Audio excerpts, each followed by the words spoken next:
Hello and welcome everyone. Thank you for tuning in. This is the first episode of what I'm calling Modern Monday. And for our very first episode, we're going to be playing a Selesnya Eldrazi deck piloted by Warfield or Arctic Mibu on Twitter.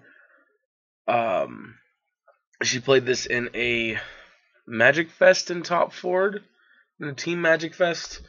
She also played it, I believe, the weekend before that in a Star City Games event, and did pretty well with it. So I thought we'd try it out. The deck kind of has three different angles it really goes at.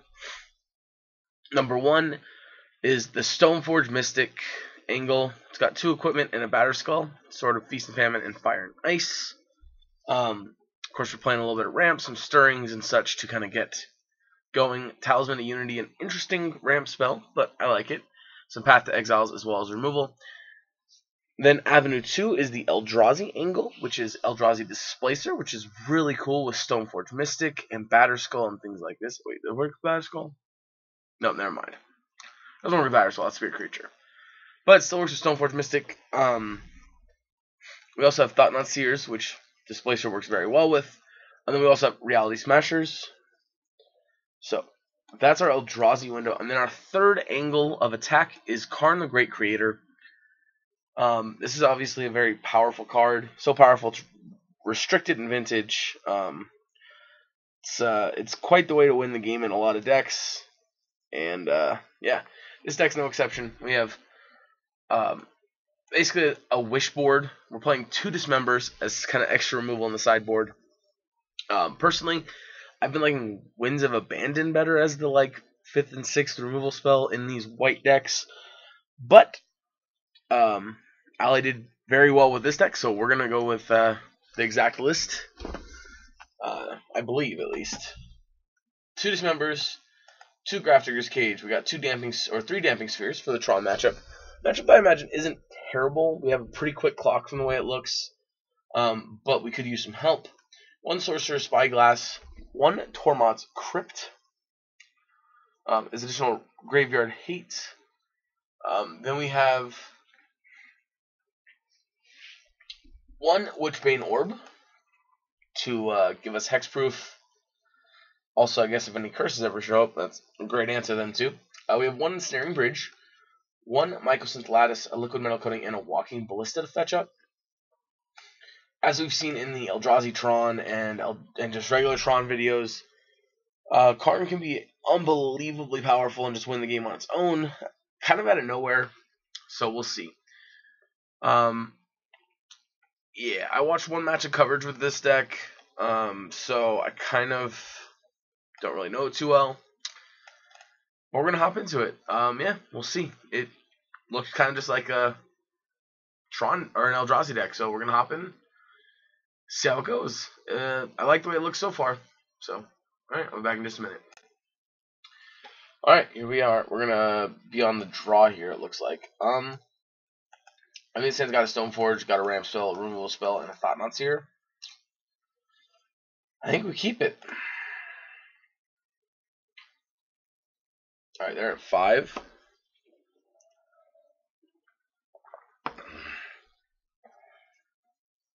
Now,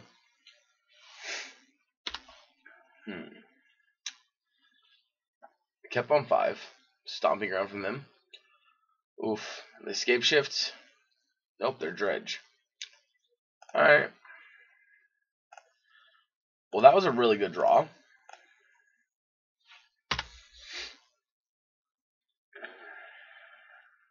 Alright, let's see what they got. Oh, and they have a dredger. And they hit more dredgers. I mean, that's magic for you. Sometimes you play against dredge and they mulligan to 5 and they just have it all.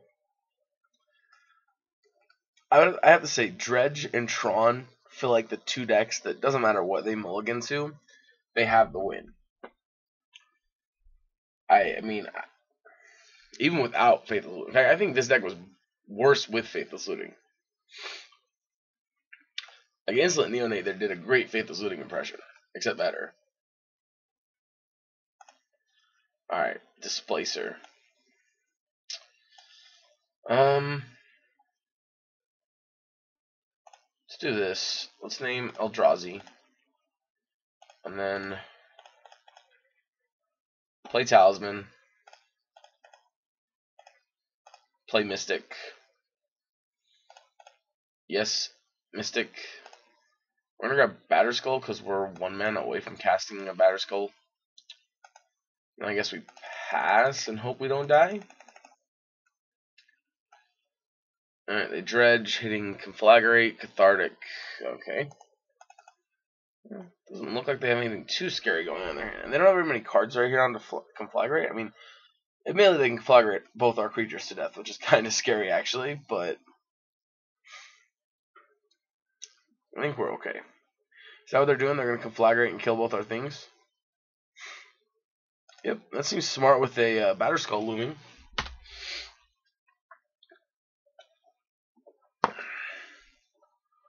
Alright, draw step. Well, that would be a Talisman number 2. Let's play it. Play Stoneforge again. Yes. I guess Feast and Famine is probably better, right?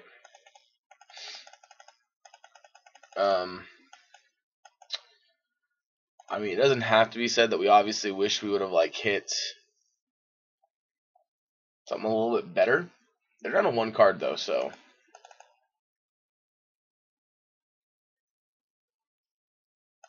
Alright, I'm gonna block. What could they put on top of their library? This is a creature, right? Yeah, put our creature card on the top. Prized Amalgam. Neonate. Yeah, that's not too scary.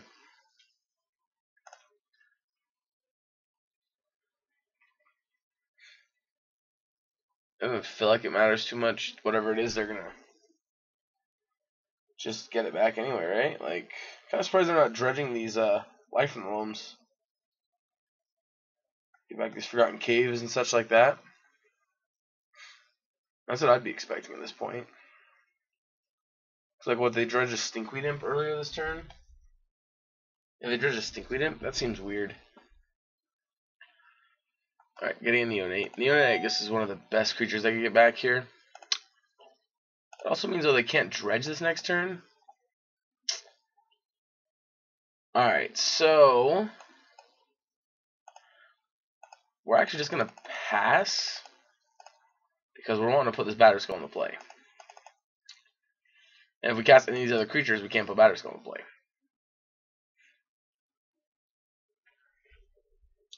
Alright, so they dredged again off of Stinkweed Imp, which we now know there are 2 Stinkweed Imps in play. Alright, let's, I guess, go,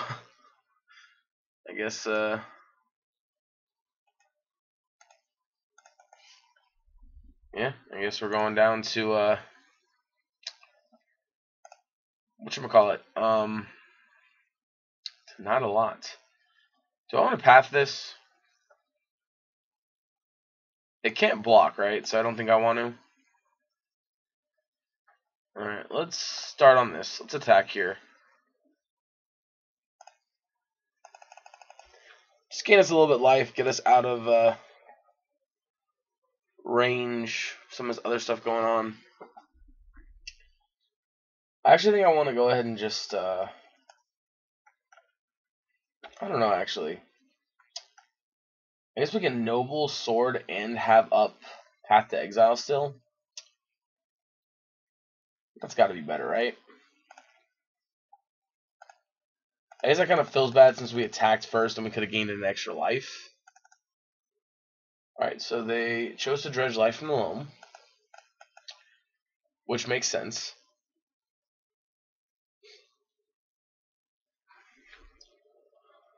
Big thing here is Feast and Famine is going to give us pro-black, which will mean it should be able to get through all their stuff except for Narcomoebas. Life from the loam. Returning Mountain, Copperline, Forgotten Cave. Sure. Yep, getting back a Bloodghast. Yep, dredging.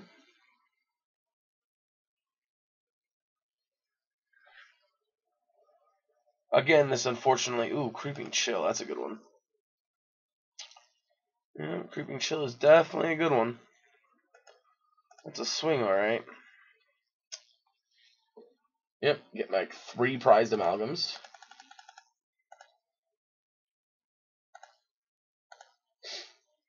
No attack. There's no reason to here.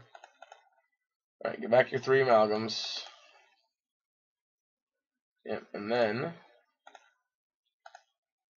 pay white and a colorless. We're going to put in play sword. We are then going to path one of these. I'm assuming they have a basic left. I'm assuming they play 2. No, they only play 1, huh? Wowza. Okay. We're then going to draw for turn. I'm then going to happily play that. I'm going to equip this. We are... Oh, I'm a dumbass. Yeah, I'm a dumbass. Okay, we're learning. We're still learning. It's all right. Yeah, we should have either A, paid for that with that. I guess because we're doing that, I'm gonna go ahead and I guess path one of these in response, since we're gonna untap the land anyway. Yeah.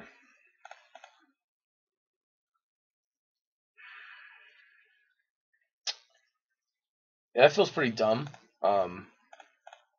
But you know. Oh yeah. We're going this one. And I guess we're just take Stinkweed Imp. Doesn't really make a difference. Alright, 2 Narcomoebas. So they do, of course, get to block our creature pretty well. But we're still going to get a ton of life off of an attack from them. Okay, and they're done. Nice. Well, we kind of fumbled our way through that one, but we got there. Yeah, again, I didn't even think about the Feast of Famine. I don't normally play Feast of Famine, to be honest. So I don't think about the untapping your lands part. We should have obviously tapped the Forest and the Cavern to equip. And then attacked. Since they can't block. Alright, so sideboard-wise... I think we're going to actually bring in the Graveyard Hate. Normally when you have Karn, there's definitely an argument for not actually bringing it in.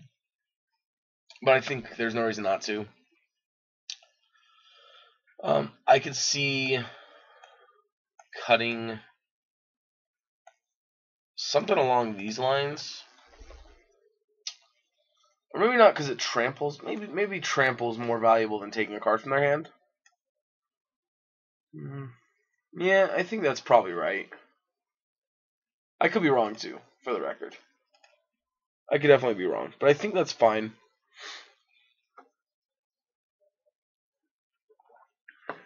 And we could leave out, like, maybe we should leave out, like, one of them. I think it's better to try and draw them than it is to try and Karn the Great Creator, because we're not going to get to, like, we're not going to be a Great Creator quickly, like. Well, we could turn 3 it, but if we're turn 3ing it, it's most likely not going to get us enough mana to fetch up the Cage and put the Cage into play too.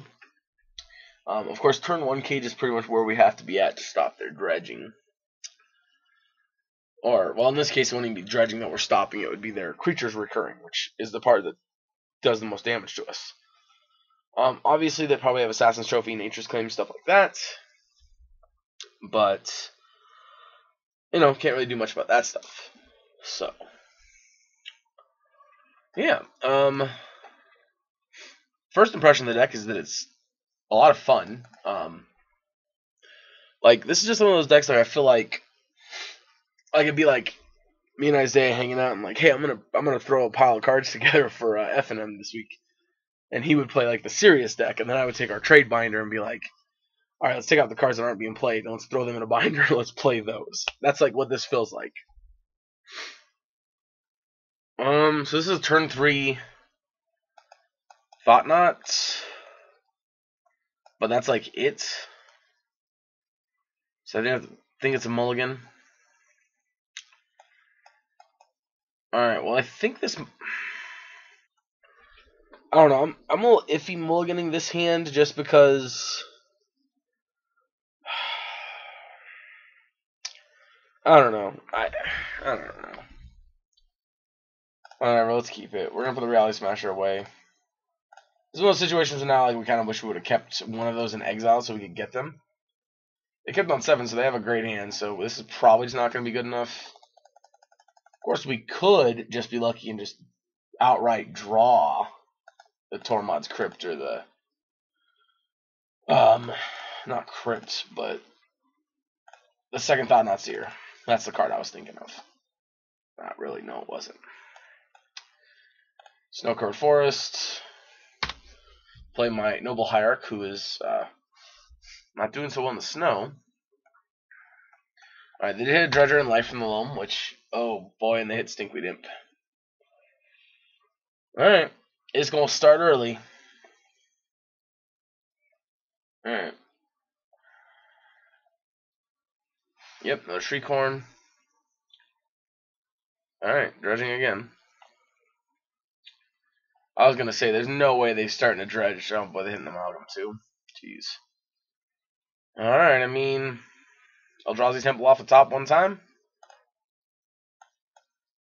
Never there when you need it. Alright, so again, we kept a hand that probably, I guess, should have mulliganed. They also just have an insane start here, too, so, you know, one of those things. Yep. Crippling Chill. Creeping Chill. Not Crippling Chill. I feel like Crippling Chill is a different card. I could be wrong, but I feel like it's an actual card, too. Yep, Blood Crypt. Life from the Loam. Sure.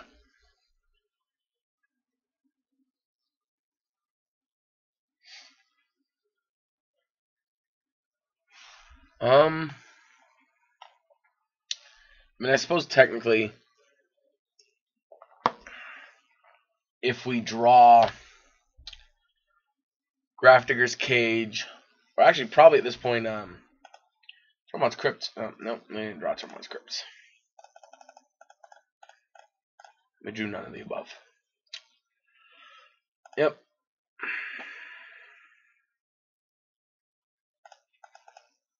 Yep.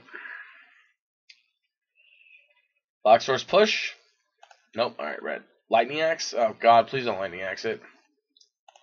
Oh no, you're just cycling Cave. Oh, and another Creeping Chill. I guess the bright side here is we get to take... It doesn't even have a bright side, they just get Life from the Loam back again. I guess I'll take a Life from the Loam so they have one less. Yeah, we definitely going down. Definitely going to lose this one here. Not much of a realistic chance we don't. Yeah, they dredge Life in the Loam. Cause they can just conflagrate his death, right? Yeah. Alright. Let's go to the next game. Alright. This time we are actually gonna do this. We're gonna take out Tormod's Crypt. Bring back the Thought Knot in and try that. Because that was a situation where we probably still are dead, but we'd be in a better spot if we would have been able to go Karn Tormod's Crypt. So, yeah. Like I said, probably still dead, but there's a chance we possibly could have come back. So, yeah.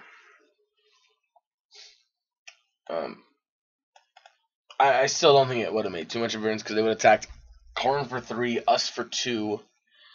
We'd have gone to 3 and then probably die the next turn. And we will absolutely play first. Alright, so this one was really awkward hands where I think we are going to mulligan.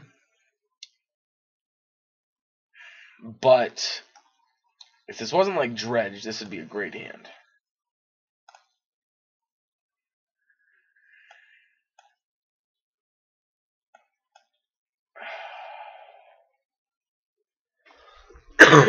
Alright, I'll bite. We're going to keep it. We are going to put the Path to Exile back. Our opponent mulligan to 6.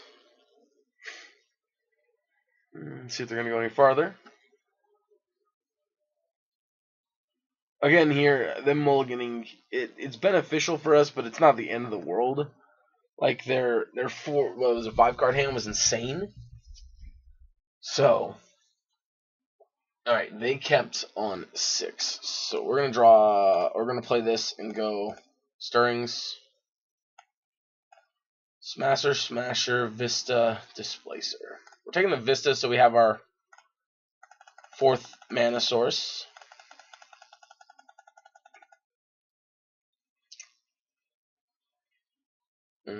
Oh, nothing. Okay. Interesting. Alright, second card on the Great Creator is nice. We're going to go Talisman. Again, awkwardly enough here, this is a situation where it may have been too aggressive to bring in our Graveyard Hate. But since we have multiple pieces, it felt a little bit better to try and... Because that's the thing, by turn 4, which that's assuming we play a turn 3 Karn, a lot of times by turn 4, they could already have us under such a pinch that we just can't beat what they have. Cathartic Reunion.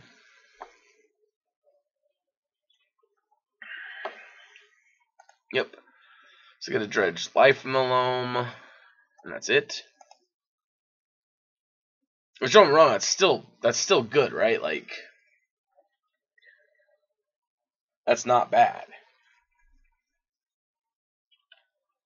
This does, however, I believe, incentivize me to go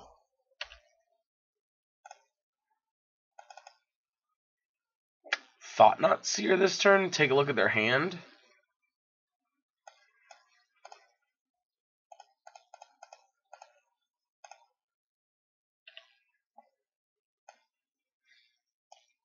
Cathartic Reunion. Oof. Alright, so I think we're taking the Cathartic Reunion. Like, if we take Life from the Loam, yeah, they can Lightning Axe, kill our creature. They don't have a lot going on besides that. And if we take a Cathartic Reunion, they could possibly hit some creatures. You know what? I'm going to take the Life from the Loam. This doesn't mean they get to kill our Thought-Knot Seer and draw an extra card. But at the moment, they're missing a Dredger. So I'm not too worried about that.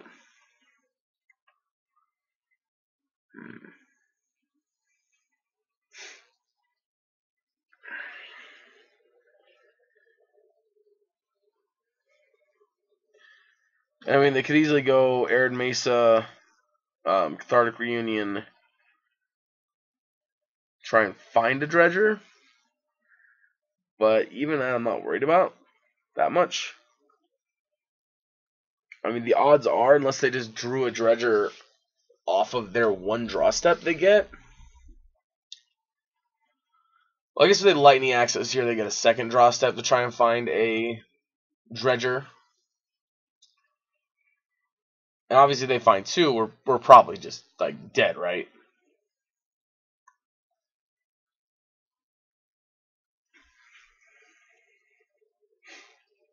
Which I guess actually Karning for the... Okay, so we know one of their draws, which is great for us. Alright. Draw step, Noble Hierarch. Karn. Downtick. Always yes. Always yield. I don't know who would say no to this ability. We grab in Tormod's Crypts. And we're going to cast Tormod's Crypts. And we're going to pass. Now they got some choices. Alright, they cycle the Forgotten Cave. Again, not too worried since they have no Dredger in the graveyard.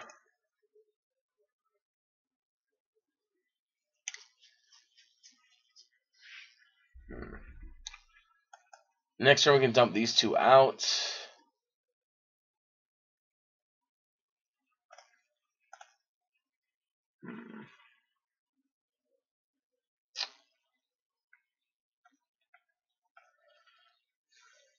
I don't really have anything else. I mean, I guess Microsynth Lattice obviously is the eventual goal here.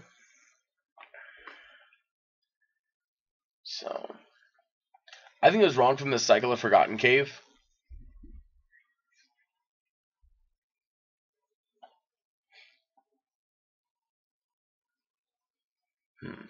Remember, Cathartic Reunion is additional cost. You have to discard.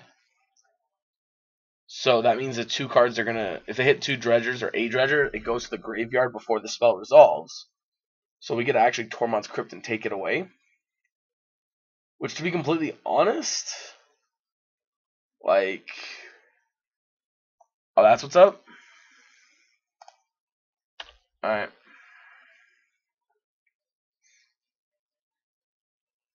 Sweet.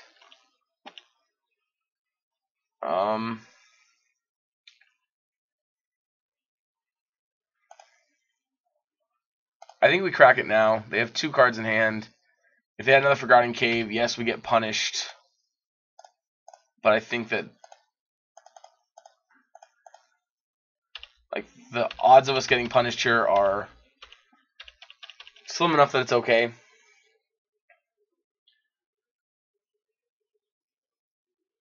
Alright, let's see what they got. Alright, Cathartic Reunion naked, that's fine.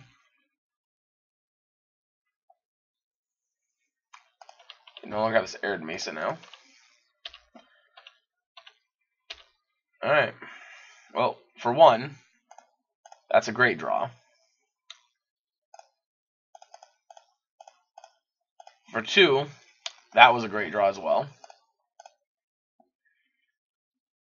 Yep. I'm just going to go grab Microsynth Lattice now. Attack him for 4. So they're going to put a creature into play. It's going to have to be through their hand. And they don't have a Dredger still, so we don't have to worry too much about being killed by Prized Amalgam and stuff like that. Not Prized Amalgam. Creeping Chill.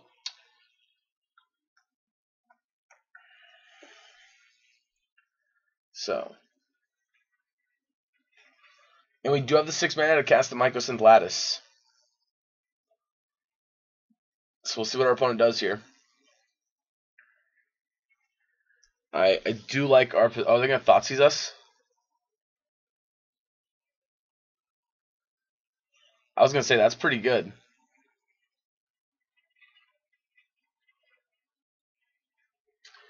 If you got that Thoughtseize, that's pretty good. Alright, they're casting a Bloodghast.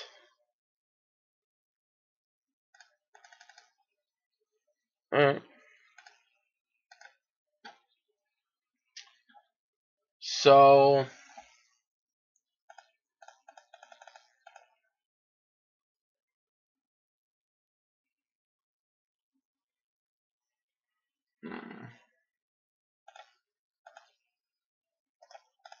Could be a Nature's Claim in hand. Do I want to slam the Reality Smasher and attack for a bunch?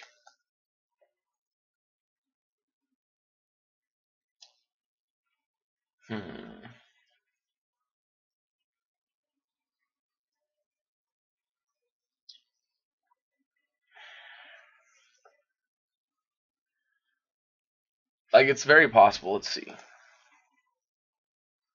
I mean, it's very possible that they could have a Nature's Claim in hand. Gosh, this is...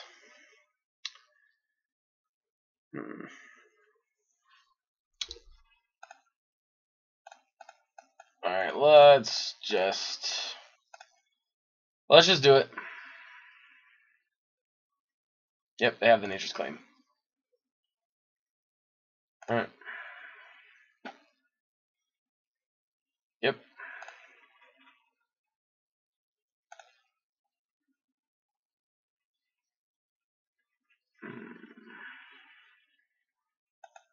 Oh, I'm an idiot.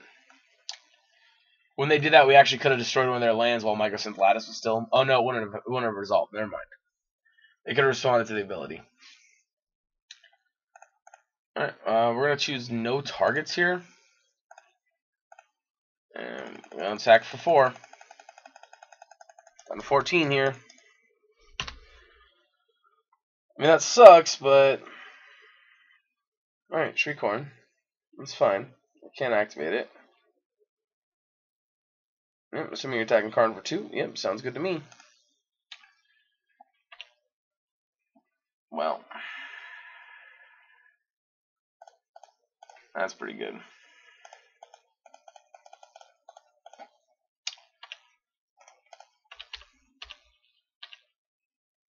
Alright. It's all you, opponent. Get me this turn.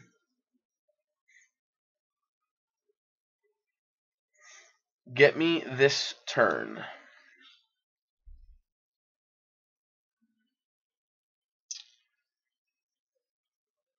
Yep, getting back some lands. Yep.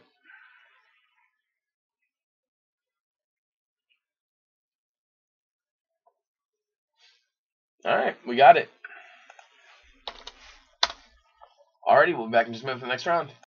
Welcome in, everyone. Here we are on the play for round number 2. We're going to mulligan this hand. This hand is also not very good. And we do have 4 mana for our spells, but like,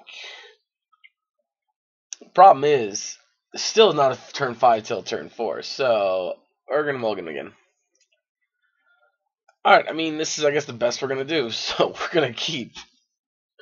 Oh, man. Man, oh man, oh man. Alright. It's alright. It's alright. That's alright. We're gonna keep this one. Opponent mulls to 6, but keeps on 6. We keep on 5. Yep. Alright, stirrings.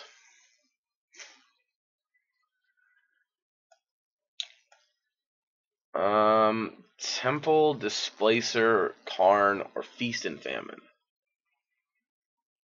I think I want Karn.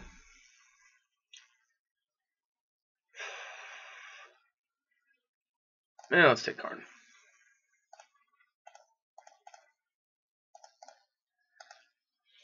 Alright. Let's see what our opponent's got. Let us... Oh, God, is it Boggles? Oh, it's the dreaded Boggles. Always Boggles.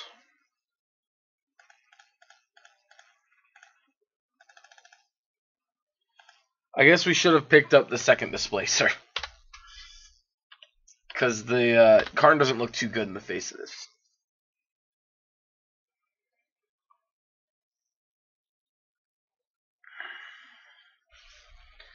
Alright, well, Spirit Mantle's pretty good, I guess. Thought-Knot's here. Stirrings.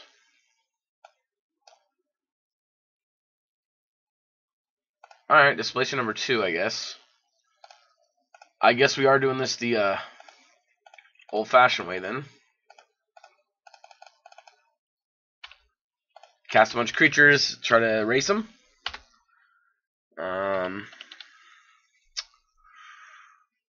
Do we have anything in the sideboard that could help here? Damping Spheres. Well, there goes Racing.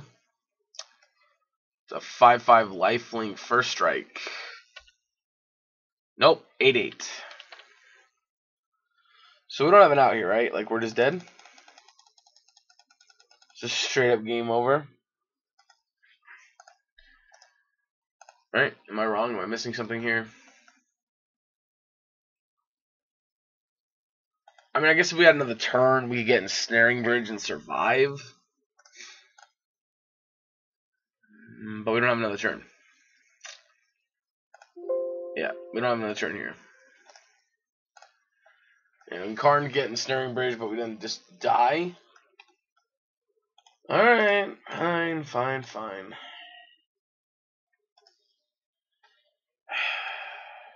I mean, I don't know how we're winning at that point either, but...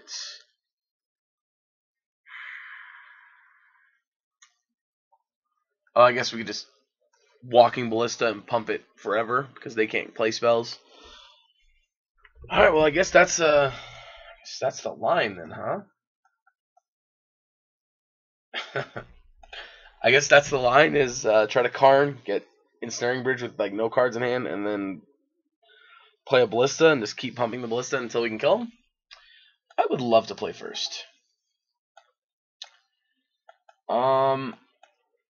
So this hand's sketchy because we're land short of actually casting our spells.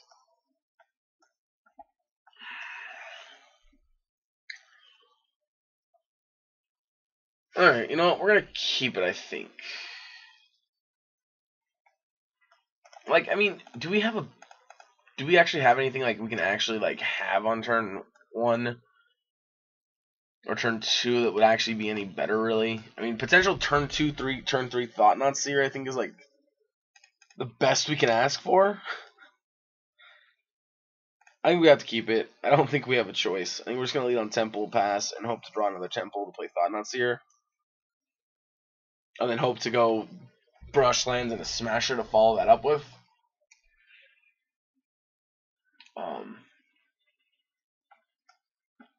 Alright, I mean, it's not good. I never said this is a good plan, but I don't. If you guys can see a better way of doing this, please comment below. I know Stoneforge potentially in the Batter Skull could be a way, but like, that's a lot of pieces we got to get. All right, Temple one time. It's close to a Temple as we're gonna get for right now, I guess. All right, I'm just gonna take a Brush Land because I don't think any of these other cards are actually relevant. Oh, I guess actually Pro Green would let us block them with no problem. You know what? Yeah. Well, if they have to get trampled, though, we can't deal with them. So. Alright, well, this might be okay. If they don't have a good follow-up here. Yeah, I mean, if they're... Yeah, I mean, if their whole plan here was... that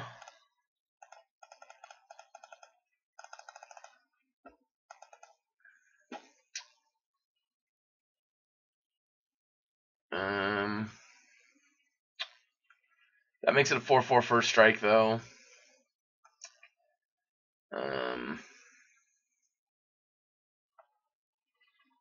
Makes it a 4/4 first strike. Gets rid of our creature. Shit. Pretty damn good turn one hand, or pretty good one man in the hand, or one man in the hand. Yeah, so because of the ethereal armor, there's nothing we can do here. They're gonna be able to, right? Yeah, because they make it. This would be +2, +3. Yeah. All right, I'm gonna take the Path Exile if we can't just get rid of our creature, and then, well, now we might be fucked. Although we can hope they just play Gaddock Teague.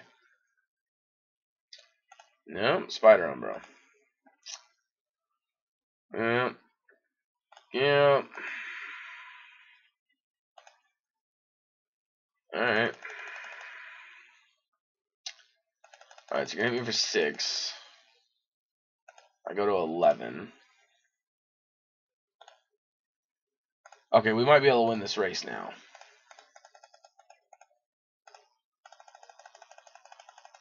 This race might be winnable with the second Reality Smasher.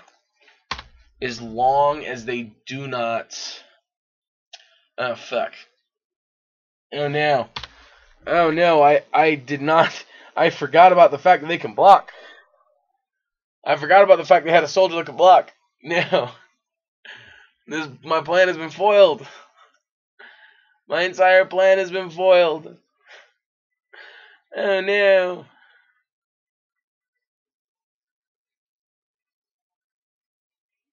Alright, it's fine. We're going to draw a land. Damn. So...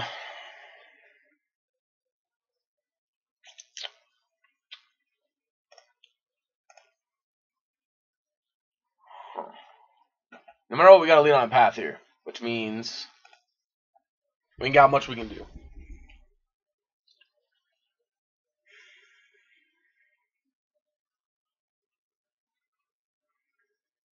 Problem is, if we swing for 14, they just block our 4/4, and they go to 2, and then we die on the crackback.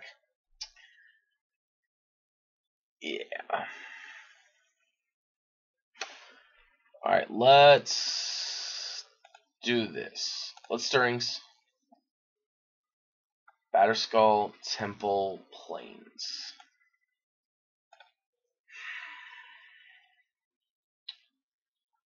One, two, three, four, five. Ooh, wait, does Temple actually do it? Temple might do it.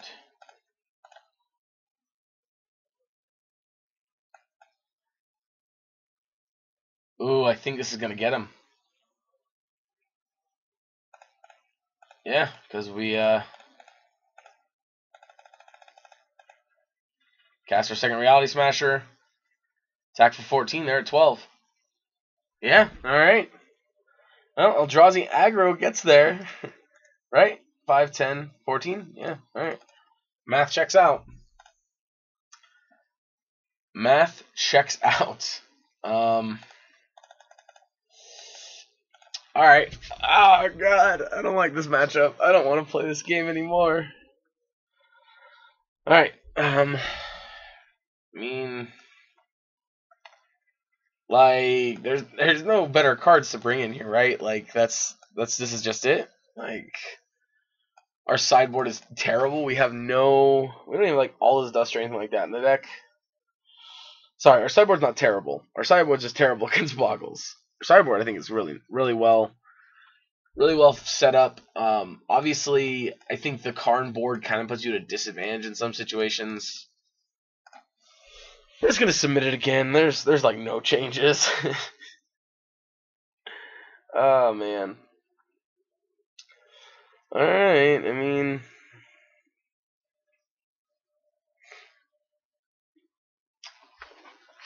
well, as much as I love this, we're not keeping a one-lander. At least the last hand had a second land to support it, so we potentially could have gone somewhere.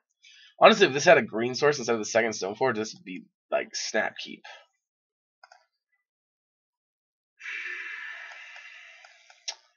So this has got a lot of mana, but it doesn't actually have a creature to go along with it.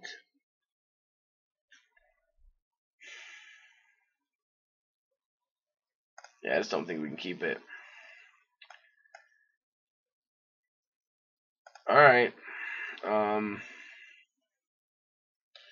Turn 1, nothing. Turn 2, Talisman into Hierarch.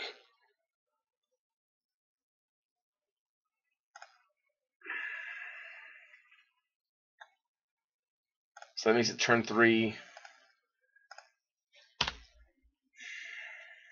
Yeah. Yeah.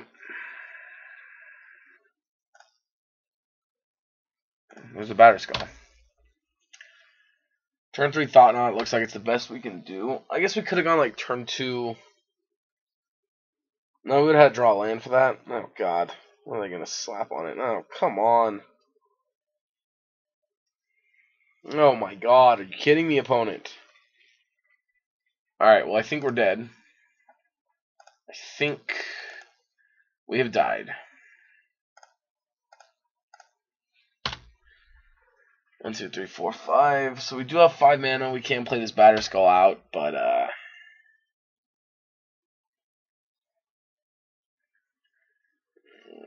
yeah, that's game. Yeah, we got nothing.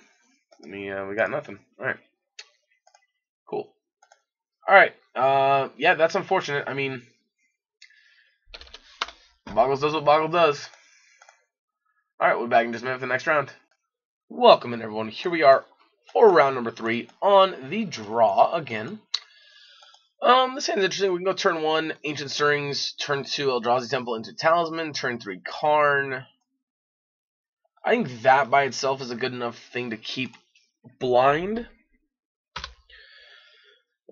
Especially since, like, oh god, Jund.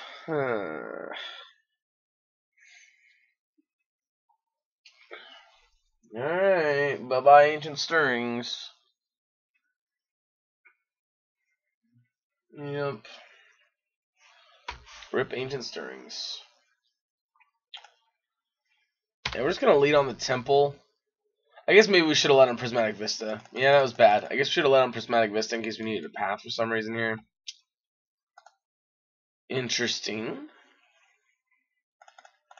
Quite interesting. Rough turn. Alright, well, Noble Hierarch tells me we're going to do this. So I'm going to go ahead and fetch this, and we're going to grab a Forest. Talisman. I'm going to tap the Talisman. I'm going to take the damage for green, and I'm going to play Noble Hierarch.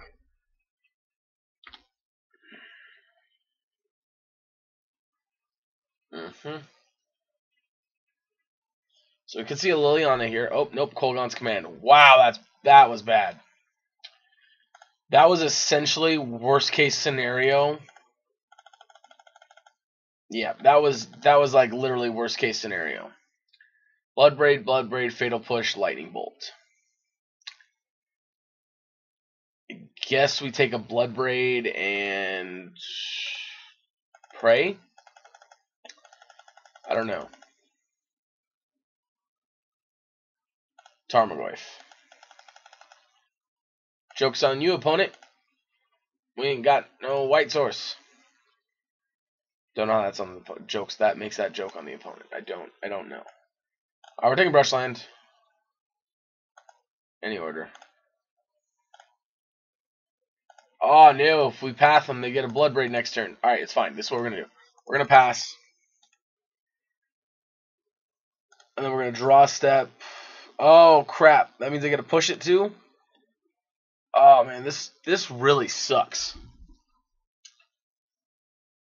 Fuck. Alright, yeah. This sucks. I hate Thought-Knot Seer. This full about to let me down. This full about to really let me down. Yeah, we're getting revolted on. Yep, they're not only are they gonna get their 4th land for this Bloodbraid, but they're also gonna get the Fatal Push this Thought-Knot Seer to death. And draw them another card. And then just play another okay, well they had the land anyway, so I don't feel so bad about the land part. Jesus Christ, deck.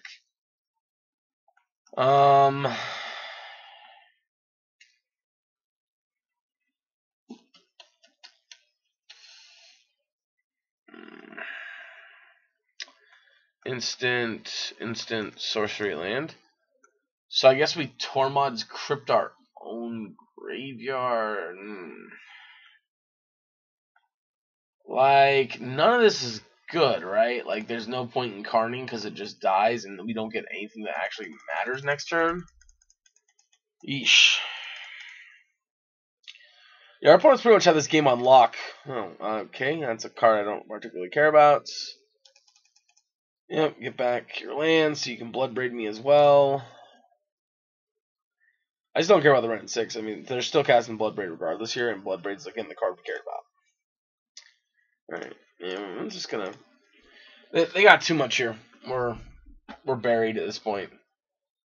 They have quite literally hit... Yeah, we're just drawing lands. They've quite literally hit that point where they've drawn the best that they could possibly draw. So Dismembers sound good here. I don't know if I want Spyglass in or if I just want to try to draw it.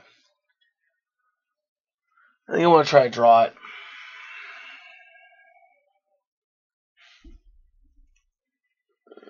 I'm going to cut like 1 Mystic and 1 Talisman. Talisman feels like a liability. And honestly, so does Mystic. Like, and we only have 3 things to fetch with Mystics, so, I mean, the 3rd is usually not that great, and the 4th is never going to probably be good. Especially since we're not like shuffling stuff back into our deck. I was gonna say earlier that typically these Eldrazi type decks had good Jund matchups, but apparently that's just not how we're gonna work out tonight.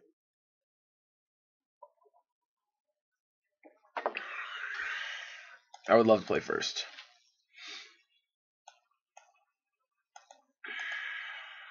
Bet your ass. Please do not have a turn 1 Thoughtseize. Please do not have a turn 1 Thoughtseize. But I'm asking you one thing. Do not have a turn 1 Thoughtseize. Please be Inquisition. Fuck, it's a Thoughtseize. Alright, well, we can pack this one in. We're dead. No, I'm not going to concede, but this is pretty bad. What? Alright, well, that feels awful because now his Thought-Knot's probably dying. That would be...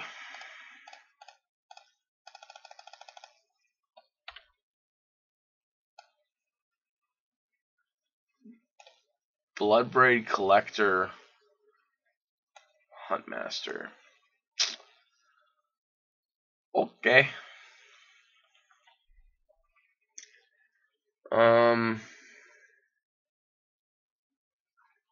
I don't get it. Why'd they take the Displacer? Like, with the information that I see in their hand, why would they take Displacer?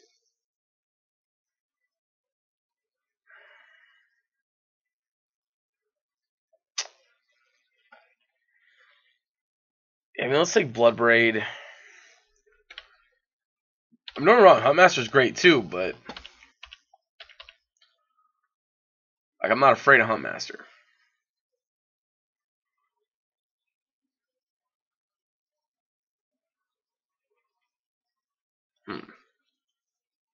Yep, Raging Ravine.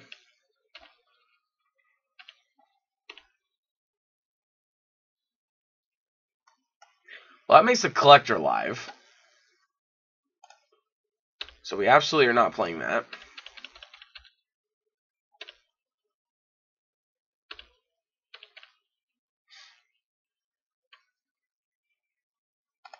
Cycle Tranquil Thicket. Alright. Yep, Leon here to be bad for us. Maelstrom Pulse. Maelstrom Pulse is also pretty bad here, to be honest. This doesn't technically matter. Resolves. Draw your card.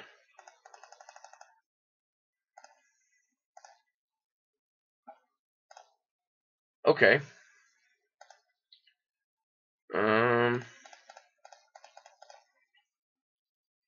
Guess we go Karn. Hope they didn't draw, actually, Karn was wrong here. Yeah, we shouldn't have played Karn.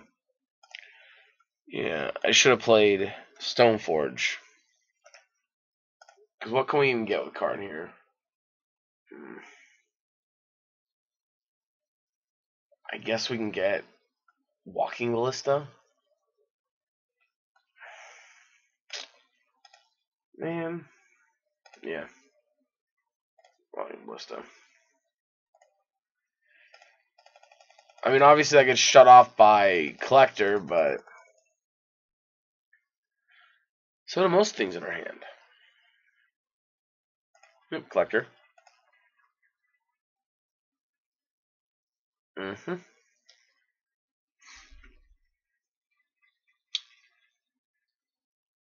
Stomping Ground's tapped. Alright, so we don't know 3 cards in our hand. Karn the Great Creator.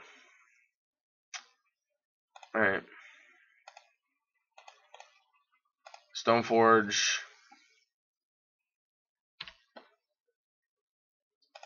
Yes. I guess Feast and Famine. Play the Talisman. Make Talisman a 2/2. That's the turn.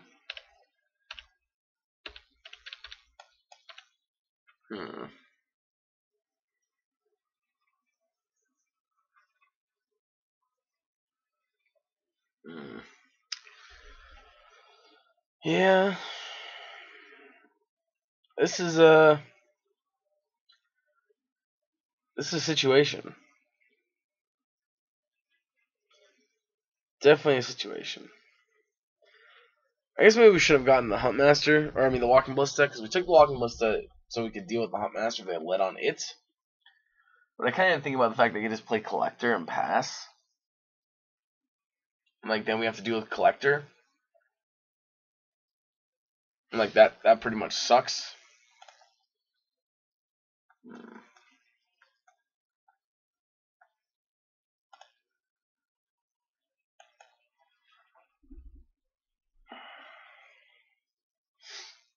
Yeah, we don't really have anything in our graveyard that really is, or not graveyard, but in our sideboard that's actually good here.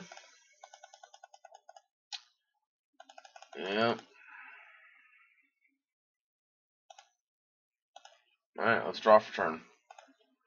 Cavern, we're going to name Eldrazi.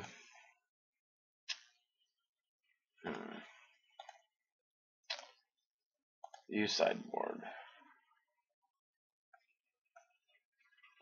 The problem with Mycosynth Lattice is they'll keep flipping this over and over again, or they'll flip it over the other side, and then we can't really beat a 4/4 Trampler.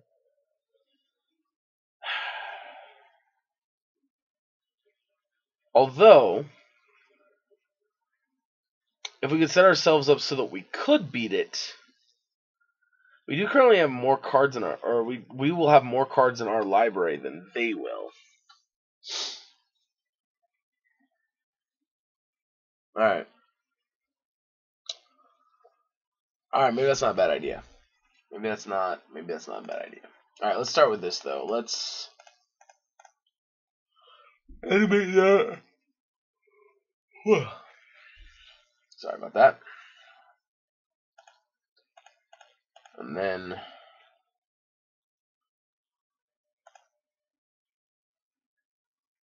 yeah, let's cast Feast and Famine so that this doesn't trigger. And then we'll pass.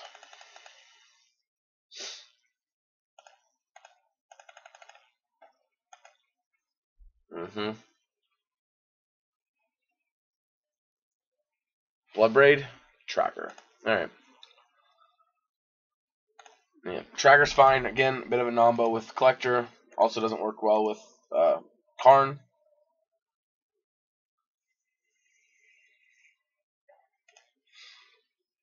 Yep. Yep.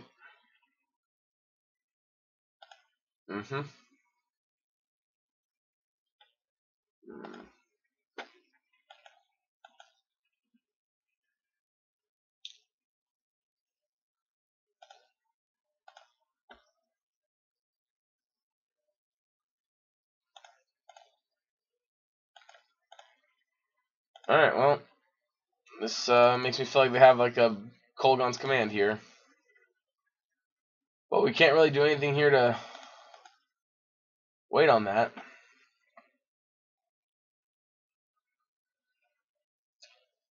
Yep. Hate to say we saw it coming, but saw it coming from a mile away. I mean, that's it. There's like nothing we can do about it. Like literally nothing. So. Yeah. Make a fucking construct.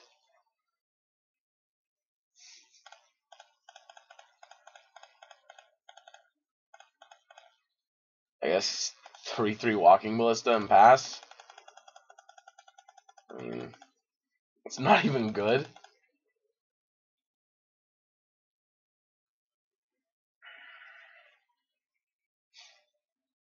Bloodbraid.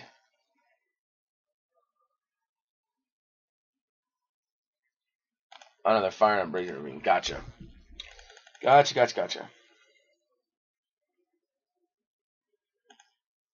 Sure. I'm gonna throw this in front of it because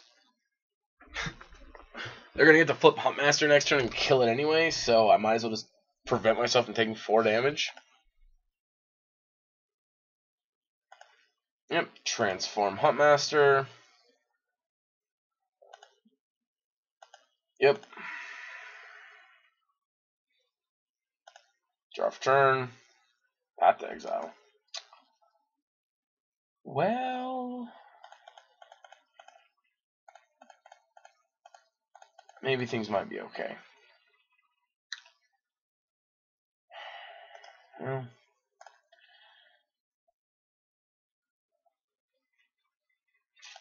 oh, actually,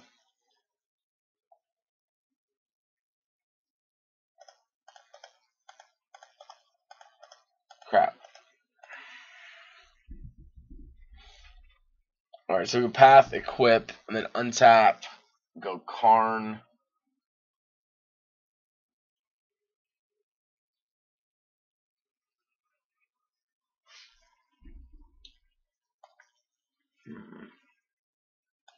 Were they just gonna kill the Karn? Right?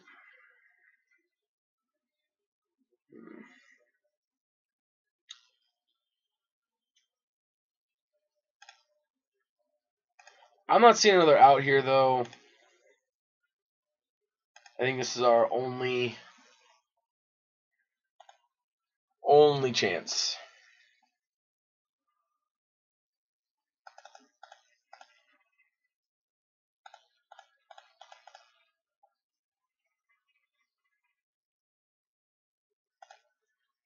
Yep.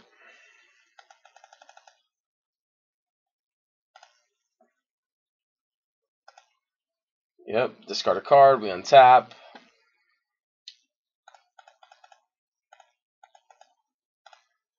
Karn. So we can kill this. It comes a 2/2. They then have 4 power to attack.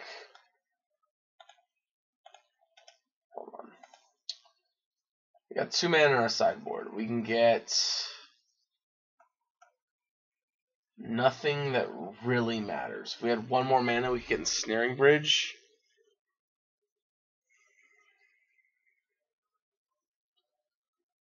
Problem is, we can kill this. I guess technically doesn't really make a difference here. So if we actually go ahead and animate the 3/3, next turn we can kill this one. 3/3 can block. Karn takes 2. Oh no, but they have this. Okay. Alright, let's do this. I think this is our best chance of getting ourselves 1 more turn here. I think.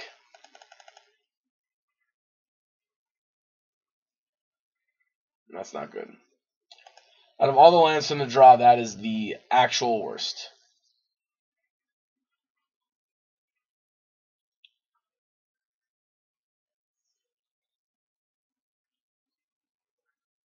Yeah.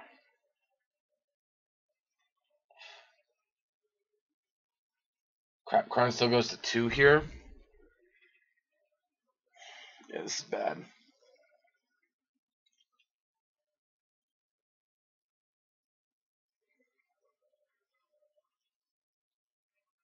Wait, hold up.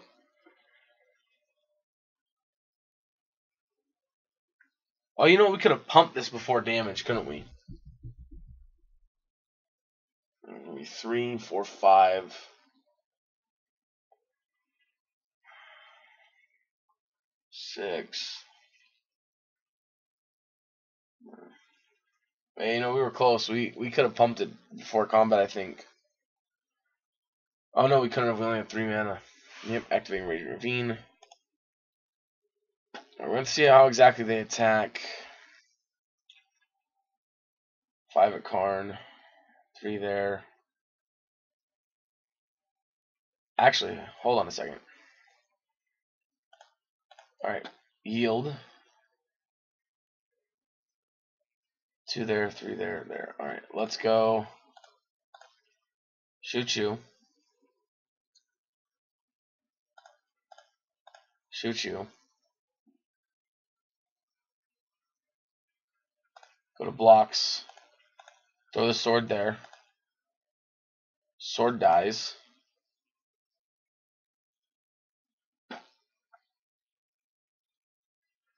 Oh shit, or a planeswalker. So this transforms. Shit, that sucks.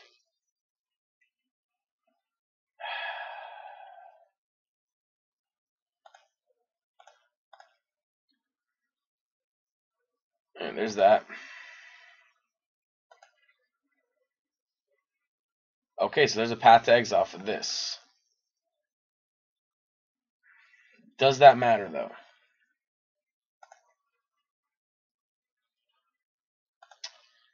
Fuck. If we let this die though, they get a shit ton of draws.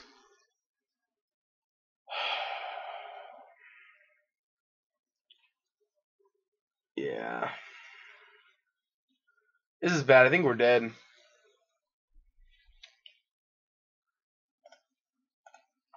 If we get Snaring Bridge, they can't attack us, but they get to crack all these to try and find another Kolaghan's Command or an Assassin's Trophy or Abrupt Decay or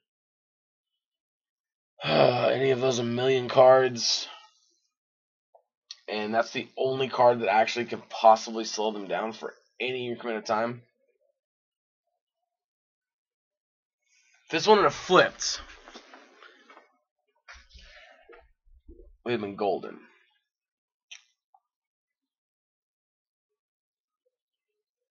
The problem is, I guess we could have possibly responded to the trigger by pumping the Walking Ballista, shooting it. I think no, we didn't mess up last turn doing that. I don't know, man. I don't know. I guess could have floated him in response to the trigger and untapped, done it. I guess that would have worked. I still think the best way would have been to keep the sword and the Walking Ballista alive, I guess, and just try to race him that way. I guess that would have been the best way to go about it.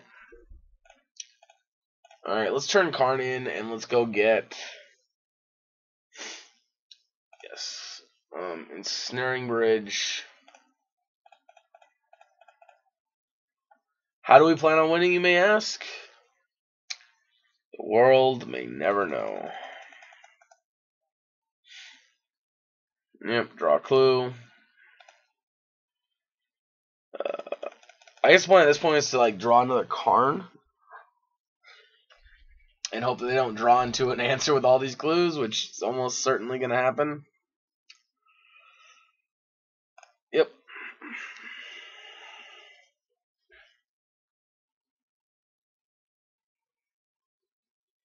Sure.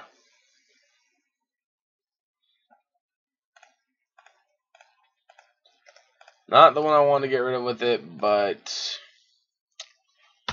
yeah. So we're dead here, right? Like, just no chance.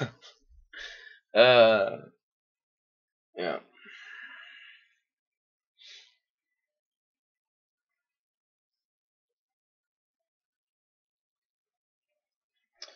All right, opponent. Draw for turn. Well, I guess we thought not Seer. That doesn't matter. They get to draw another card off of this. Yeah. I mean, like that's the plan, right? Is they're gonna eventually get to the point where they can just -6 her and get rid of our Ensnaring Bridge. That's the plan.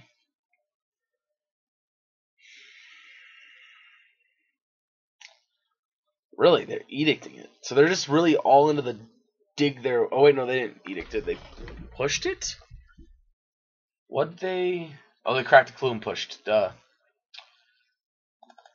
Duh. Yeah. All right. This one's over with. Yeah.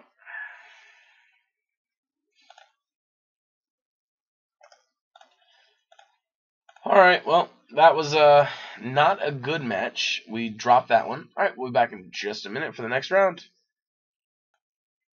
Welcome back, everyone. Here we are for round number 4. Our 1-0 start off of the surprising win against Dredge has turned into a bit of a fumble, being 1-2 now. But we'll hopefully turn that around. And at the end of the day, the deck's super fun. I really like it a lot. So, so far this video, this has been great for me. I hope you guys are enjoying it as much as I'm enjoying playing it. We're keeping this hand. It's got Noble Hierarch. Oh god, I'm playing Jund again. No, we're not. Okay. Young. All right. It's the whatever his name is.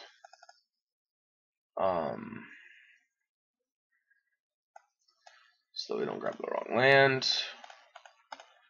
This is the Yawgmoth Cord deck, which is probably not going to be a fun match, just because that deck's really wonky and like combo-y. That's fine. I think we got this.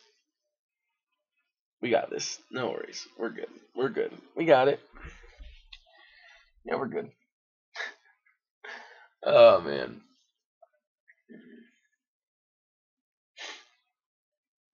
Next turn, we're going to go Stoneforge, probably grab a Feast and Famine.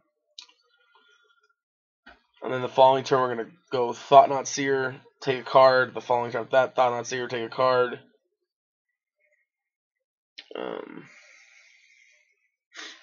Yeah. And they play Twilight Mire. It's nice art for it, too. I'm assuming double green for a Strangleroot Geist. Geisty.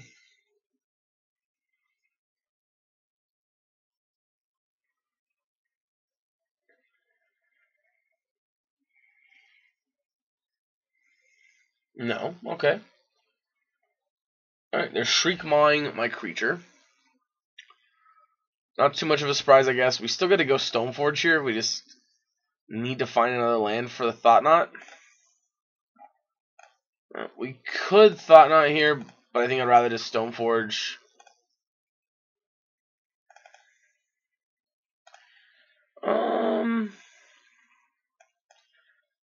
I think we want a Feast and Famine here. Unfortunately, next turn, unless we draw a land, we're not going to be able to go Feast and Famine and Path.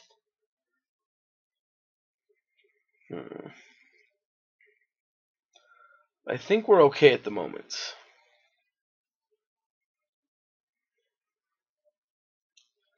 Alright, 3 mana. Let's see what they do.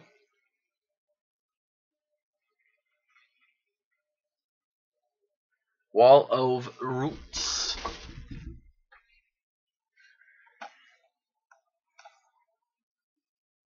Green, Strangleroot Geist.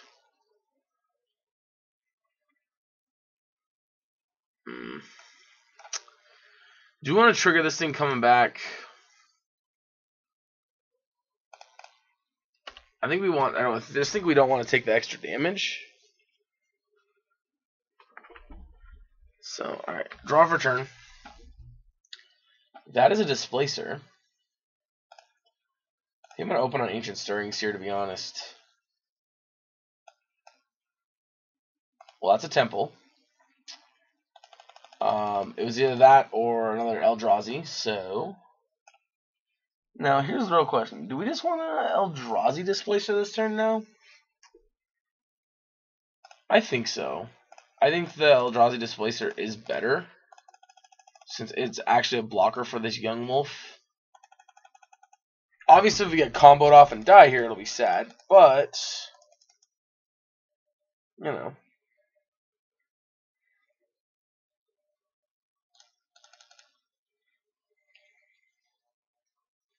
Or, well, I guess they can't combo us because they have to have a messenger to actually kill us, right?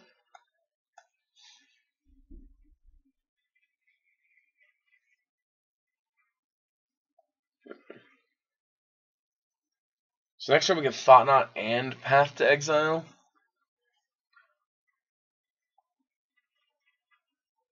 Which is certainly pretty good.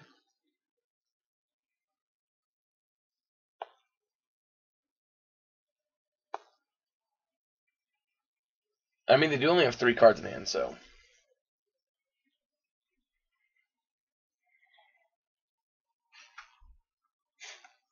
So I really like the Devoid mechanic, or I guess that's not even really a mechanic, I guess. The Devoid characteristic. I think it's a really cool one.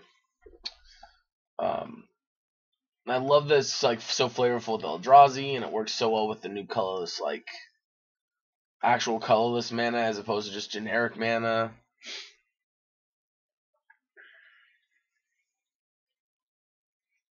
Ruh-roh. Alright. Going to Yawgmoth. Mm-hmm.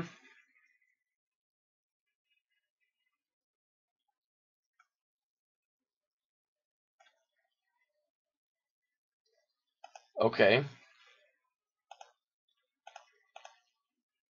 Yep.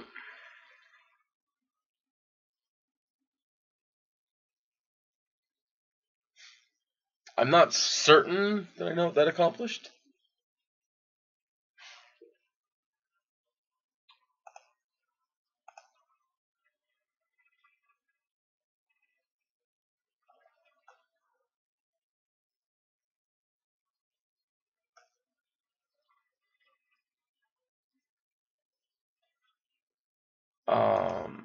Okay, now they kill us, right?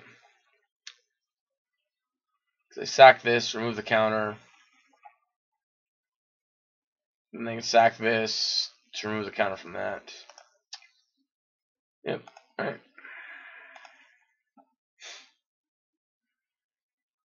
Guess we should have left up the path in case they hit Yawgmoth. But I mean, they had to have Yawgmoth or a way to get to Yawgmoth and a Blood Art or something like that. It's a lot of cards they had to have and only 3. So, alright, bringing in Dismember so we can kill stuff. We're taking out Fire and Ice. I'm going to take out a Stoneforge, I guess. Actually, let's take out a Noble Hierarch. I think they're a little bit more flimsy against a Yawgmoth. Just going to sack off a creature and kill her.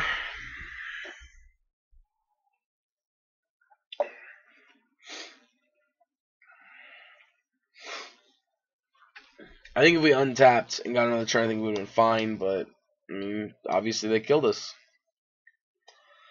That's one thing about like playing against these like weird janky combo decks that like aren't really a known commodity, is you don't always know how to play against it. You don't always know what board states they can combo off and win the game from. So yeah, I don't know. I think it's an interesting deck. I think it's kind of cool, you know. I've played it now twice. Admittedly, it's not the most enjoyable game play. But, I mean, that's it. It's an infinite combo with Yawgmoth. You know, it is what it is. It's a lot of pieces.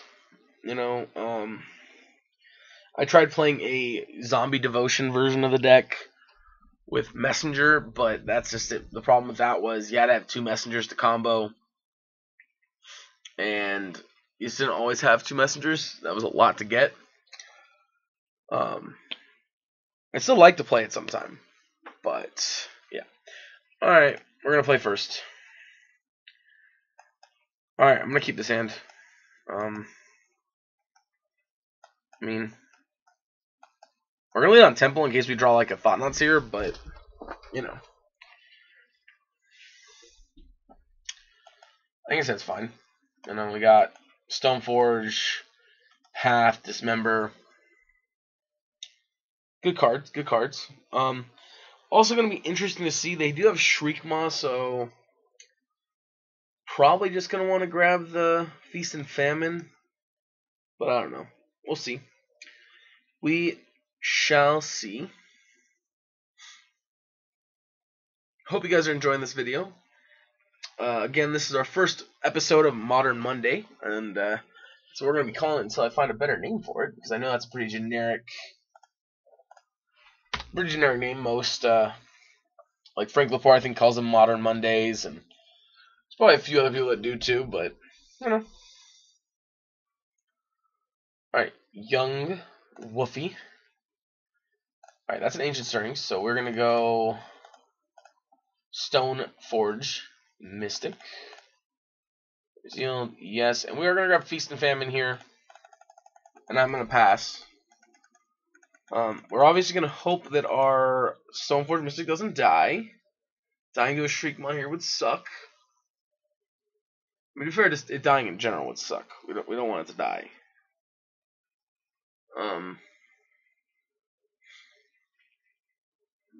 Another issue here is we only have one colored source of mana. Alright, Wall Roots, so it's not getting Shriek Mod, that's good. Second Young Wolf.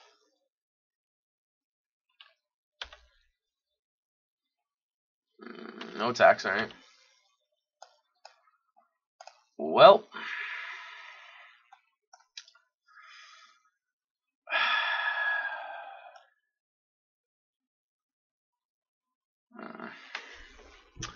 That's a toughin'. So if we play Reality Smasher this turn and attack with it, next turn we get to untap, play Sword, equip Sword to Reality Smasher, and deal them a good amount of damage. Although, last time we tapped out, they comboed and killed us. And again, they have 3 cards, and they're 2 pieces from killing us. And literally the last time, they killed us. So I think I'm gonna pass instead of playing Reality Smasher. Because the thing is, like, they could just take 5 damage and not even care. So, with that being said, also these now make black mana, so thank you, opponent. Because if I don't have to dismember something this turn,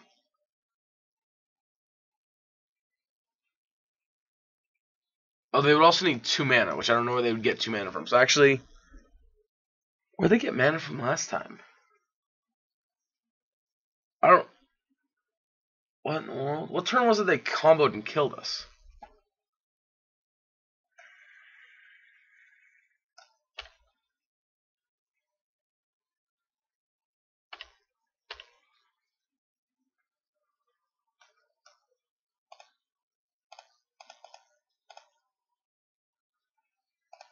Yep.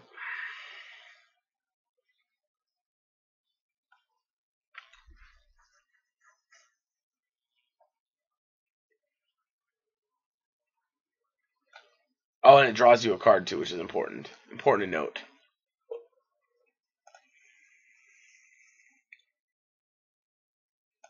Guess I'm just dismembering this.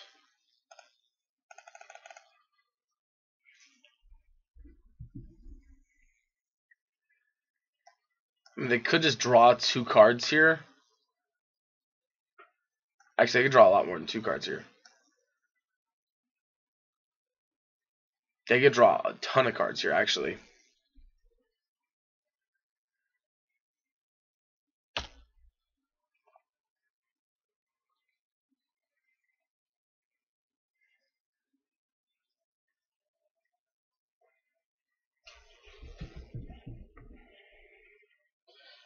Yeah, they could draw a lot of cards here if they wanted to, actually. That's super annoying, actually.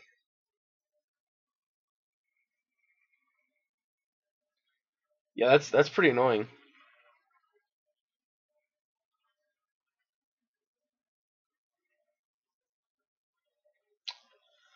Yeah, and I mean, really, the only thing that hurts is their life total. Yeah, that's... I mean... I don't know. I mean, I don't know what more we could have done. I guess we could have... I don't know. I have no clue, actually, what we could have done here differently, to be honest.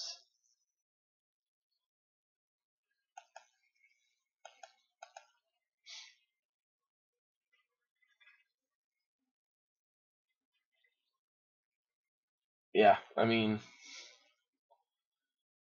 Good for you, draw, like, your entire deck. Well, not your entire deck. Draw a lot of your deck.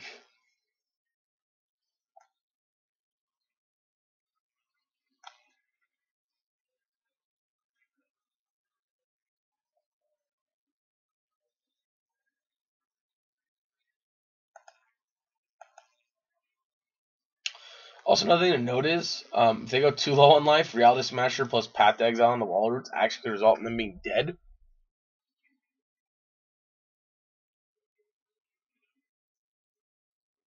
Okay.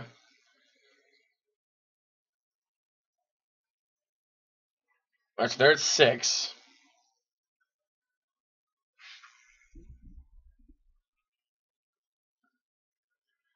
Yep, yep. Yep. Yep.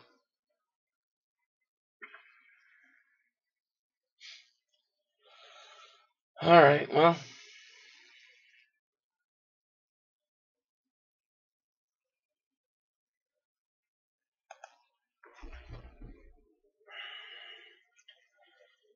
I mean, I'm not worried about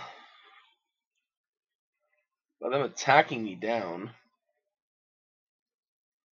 Alright, draw for turn. It's a snow-covered plains, huh? I guess we go cast an Eldrazi.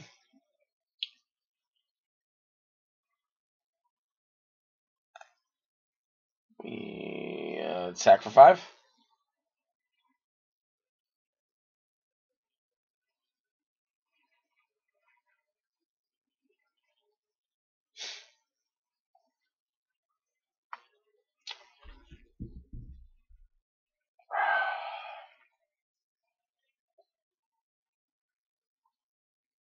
And we still have Path to Exile up here, so.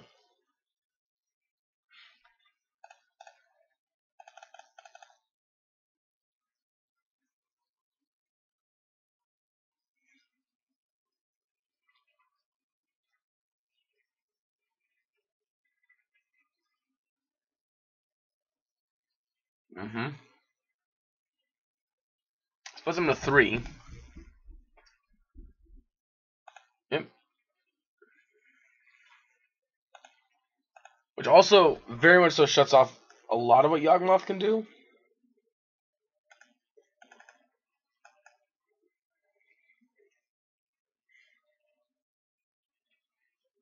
And there's something to note is if they were at 5 life, we could have passed the Young Wolf before damage.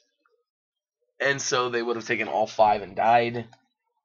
But obviously they're at 6, so the 2 extra point damage really doesn't matter. So, I mean, while yes, they have like a full hand, they have to find a way to deal with Reality Smasher, otherwise Feast and Famine will kill them.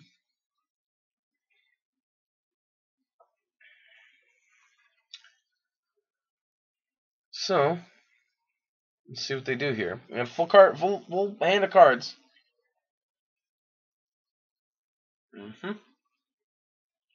So they've made mana with Wall Roots, and they're now thinking, considering their options, I guess.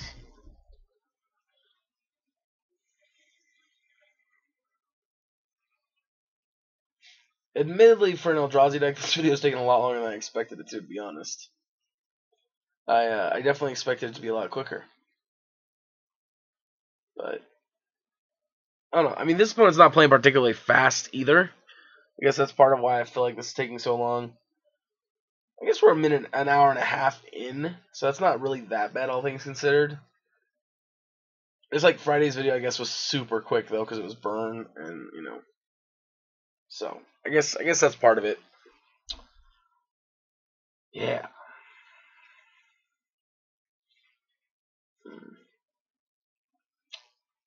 Opponent's still in the tank here. It's an interesting deck. I guess one way we could have counteracted them is pathing to exile. I guess we could have pathed and dismembered and put ourselves in a better position against them. So we're getting Shriek Mod. Is that what's about to happen?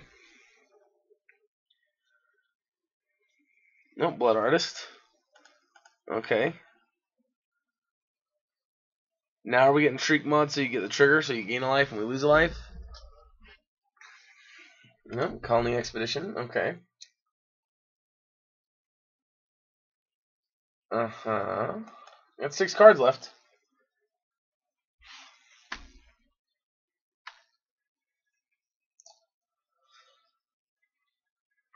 Alright, I'm assuming they have a way of stopping us from equipping the sword here. That's the plan.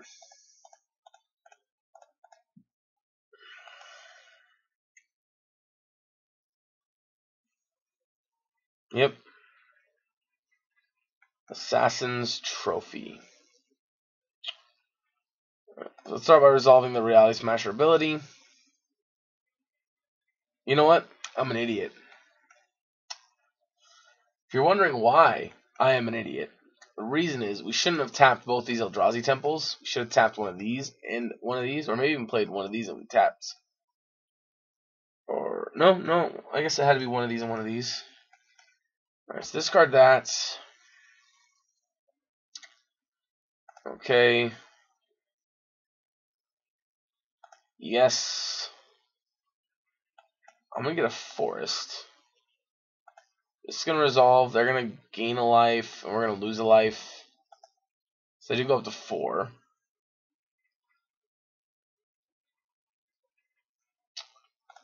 Yeah, resolves the ability. No targets left. We're gonna Ancient Stirrings here. I'm taking another Reality Smasher. Play the Cavern, naming Eldrazi. And we are just going to pass with Path to Exile up, though. I mean, there that turn they could have survived.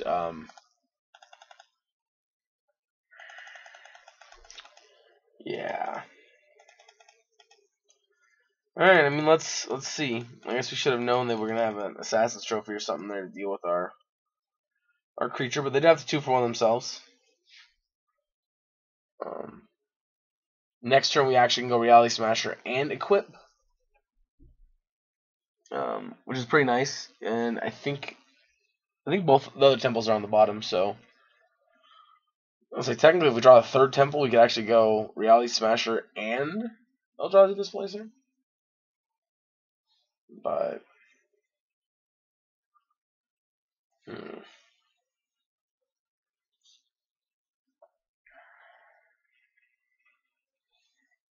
definitely interesting here.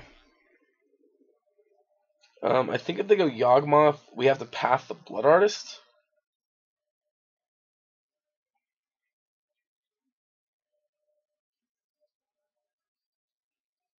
Yeah, because if they play Yawgmoth,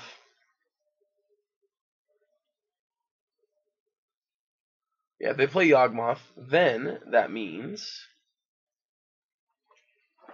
they would have 1, 2, 3, 4. It'd be 4 drains, 4 life gain.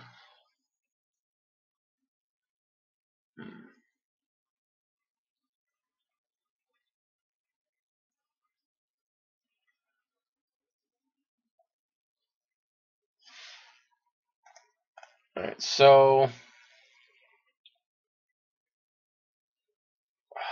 depends what they have in their hand, though.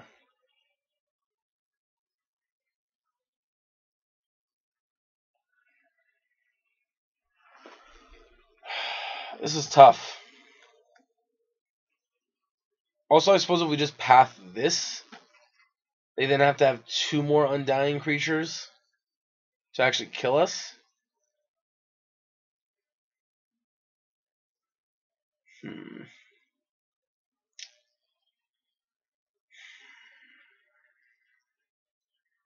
I only have 3 cards in hand.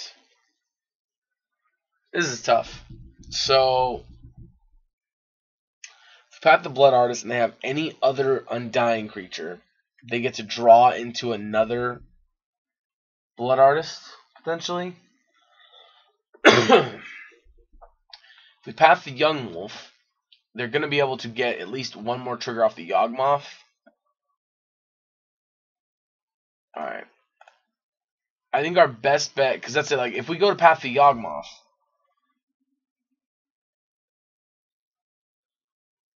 actually, from where they're at on the board right now, they'd have to find another Yawgmoth. Right, from where they're at right now on the board, they have to find another Yawgmoth and immediately have another creature.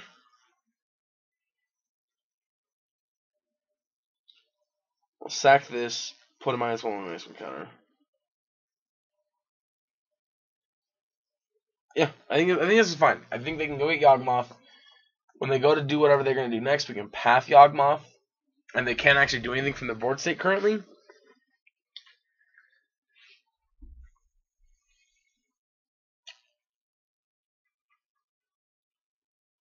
And this will keep them neutral, so they'll never gain any more life, but they'll never lose any more life.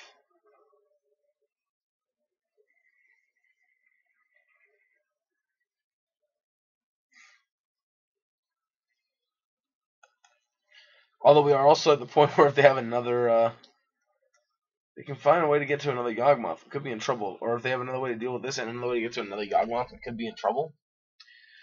Because we are definitely running out of answers.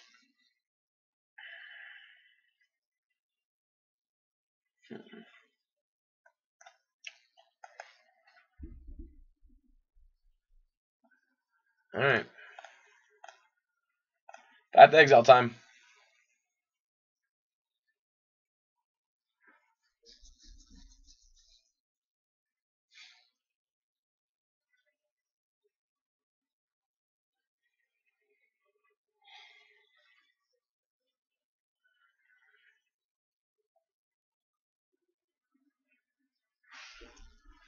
Yep.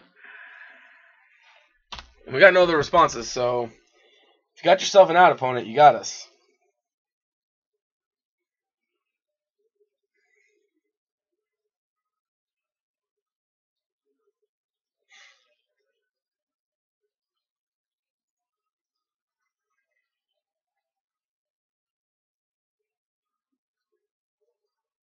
Wait, where'd the -1/-1 counter go?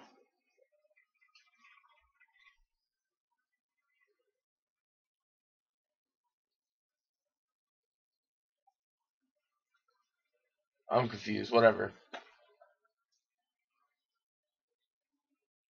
Yep, we go to 8. Our opponent then dies.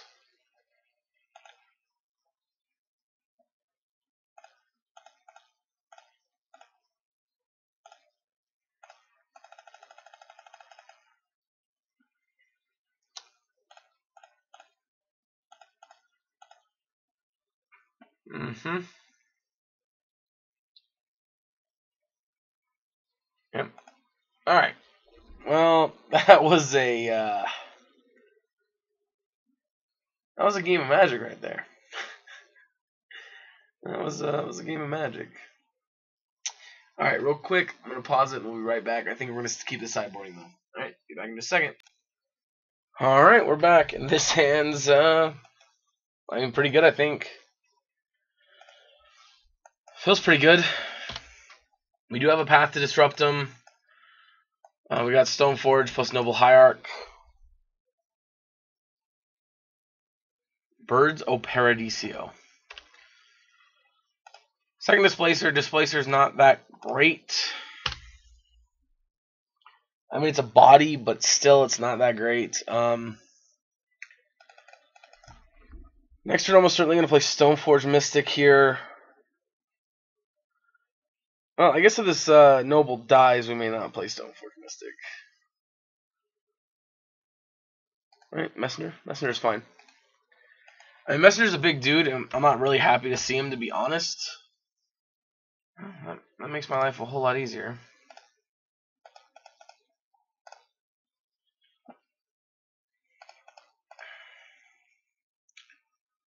Yes, Feasty Famine. And we're going to pass the turn. Holding up Path to Exile in case they do try to go Yawgmoth here.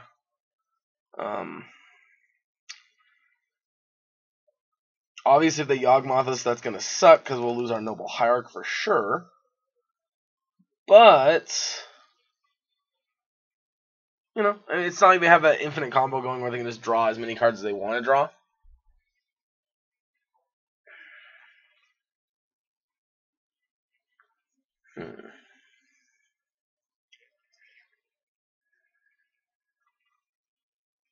Let's see. Let's see. Our hand's not too terrible here. I mean, the fact that we have this Batterskull to go along with the Sword of Feast and Famine is pretty nice. I mean, Batterskull on its own is a pretty good equipment. The fact that we can just gain some life, protect ourselves.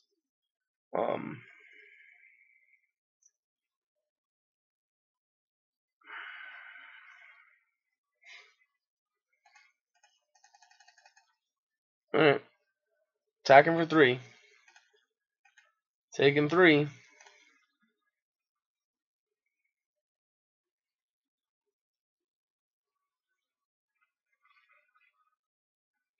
Another messenger. Woof. Alright, that second messenger is tough. Young Wolf. Alright. Alright, let's see what we got. Cavern of Souls. Its name, Eldrazi. Right, we're going to pass.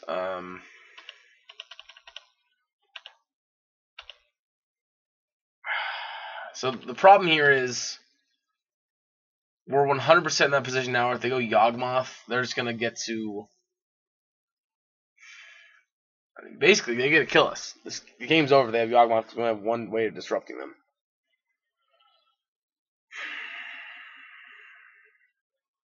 Yeah, which is... I mean, I don't know what else we could have done here. I mean... I don't know, maybe we're supposed to play Canopy and try and dig for another removal spell.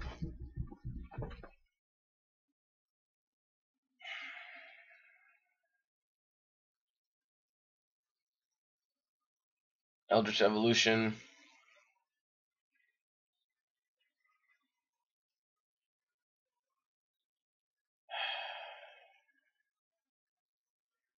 I guess bringing in Cage was an option, technically.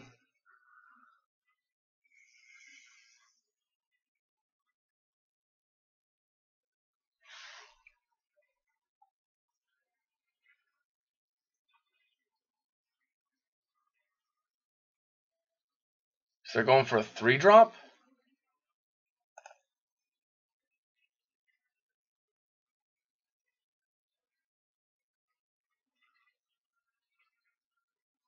Huh.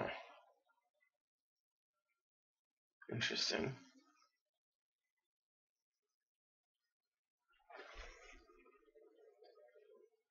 Why didn't you just try to combo me? I mean, you sack one off. Or you just get another messenger. Okay.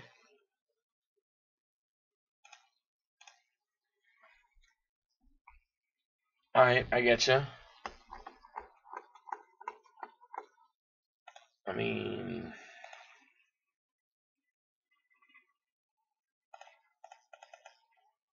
you just attack, right? Like, there's no reason not to here.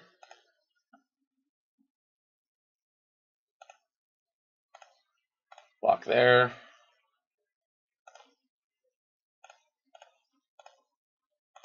Path there.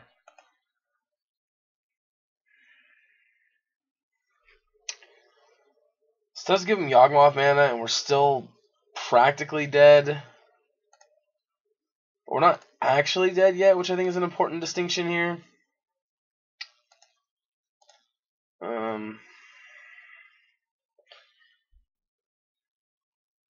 Also, you do only have 2 mana.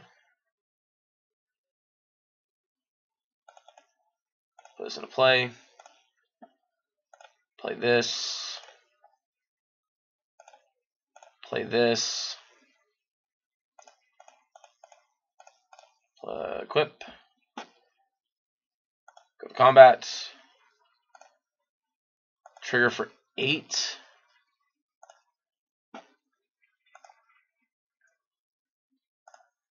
Hits. Untap triggers.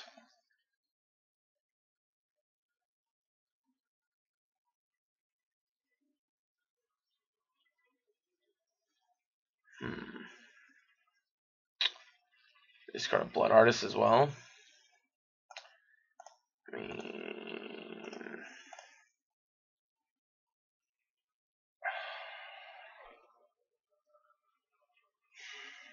I think we just have to... Do we just pass? I guess it doesn't matter. We're dead, right? Like, there's no... If ands or buts about it. We're just dead. If they have it, they have it.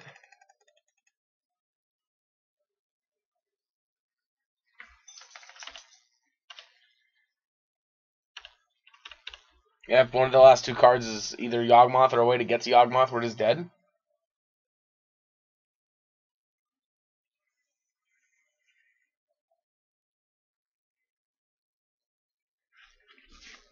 Which, I mean, that's 4 Eldritch Evolutions. So 3 Eldritch Evolutions. Probably 4 Yawgmoths itself. That's 7. 4 Court of Calling. It's 10.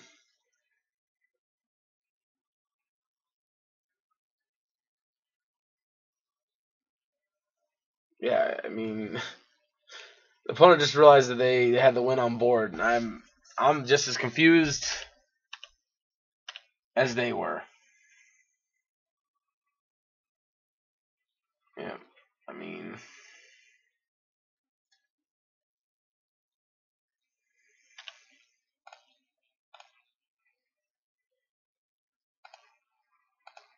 I guess it doesn't really make a difference here.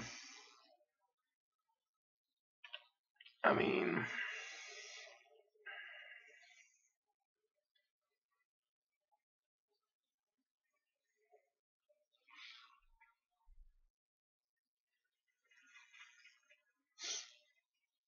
yeah.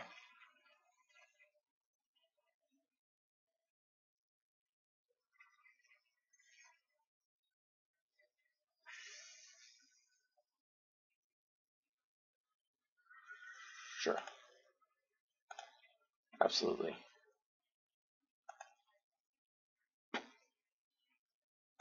Yep.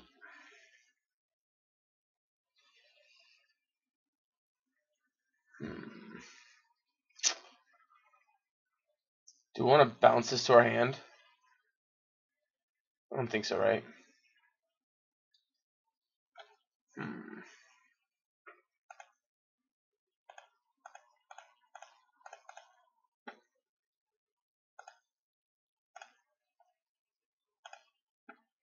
So 7, 8, 9.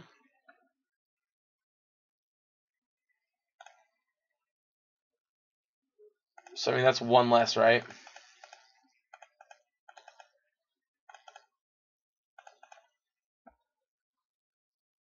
Oh, I tapped that wrong. Yeah, I tapped that like an idiot.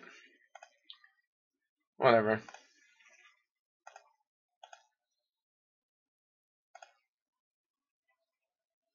Yep.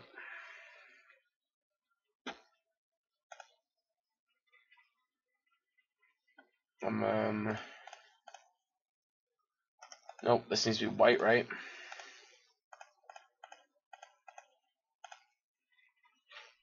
I mean,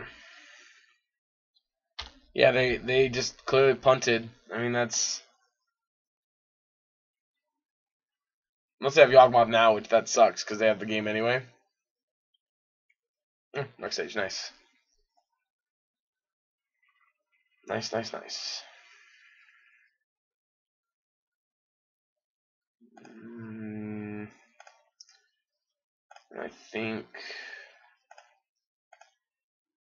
I think now this means we win,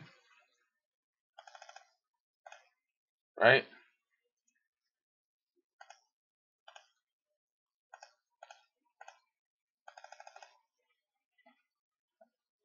And then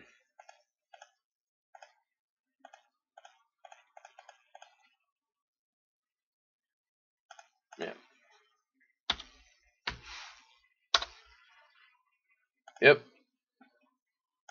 And then we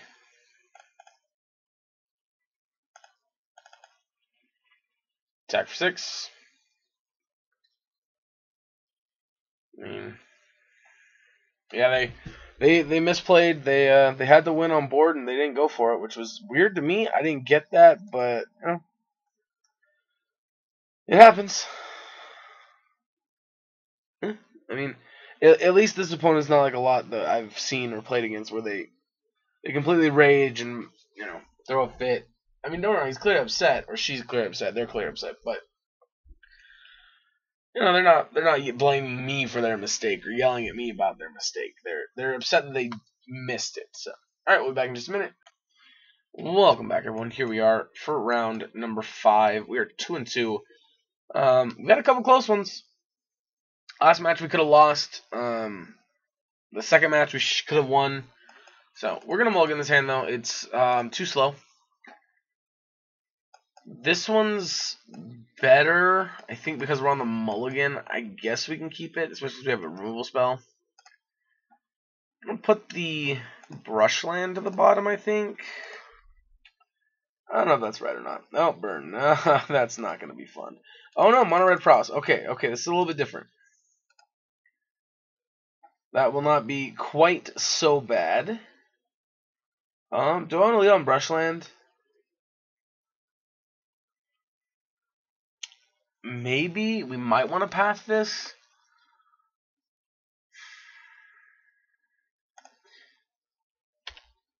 Yeah, let's lead on Brushland. Oh, you know what? I'm an idiot. We shouldn't have led on Brushland. We should have led on Temple. Because if we pay the white to path it, the same thing's going to happen regardless here. They're going to get, whatchamacallit. Yep, spike me. Right. So they have 4 cards left in their hand. I'd rather give them another land than take that damage at the moment. Maybe that's wrong, but we'll see. Reality Smashy. Alright. I'm digging it. We have turn 3 Thought-Knot Seer for sure next turn. Manamorphose. Alright, we'll see what they go into here. They could just dump a bunch of creatures on the battlefield. If they did that, that would kind of be unfortunate, but they're just burning us here. They're just playing burn spells here. We don't mind that too much. Alright, 2, 3, 4. Actually, we got 5 mana here, so yeah, we're gonna Thought-Knot Seer. Could actually Reality Smasher, but I think I want to Thought-Knot and try and take something out of their hand here. Bedlam, Burst Lightning, Lightning Bolt. So first of all, they have 1, 2, 3, 4, 5.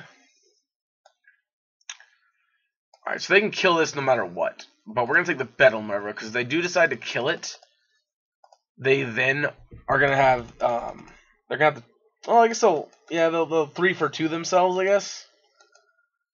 Oh, no, they're bolting us. Okay. Alright, so that's going to take them off of the, kill us. Oh, I guess they can kick Burst Lightning here. Yeah. I guess that route's pretty good.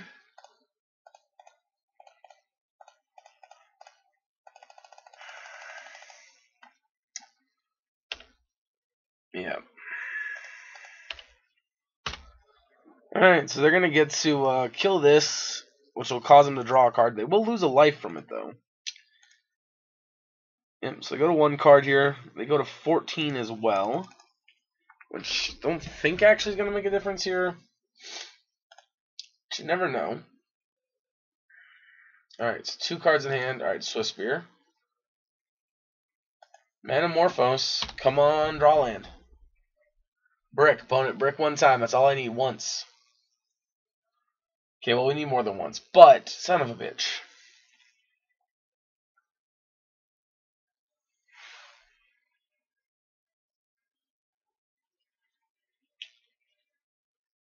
Alright. Well,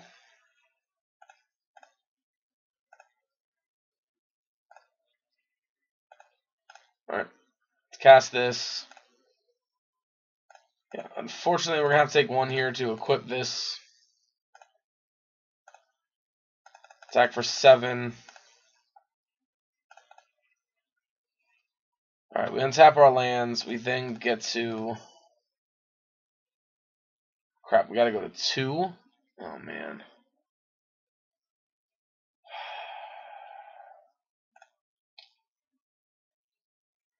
Yeah, there's no way we can painlessly do this, right? I'm missing Ancient Stirrings here, I guess. Maybe we should have done that first.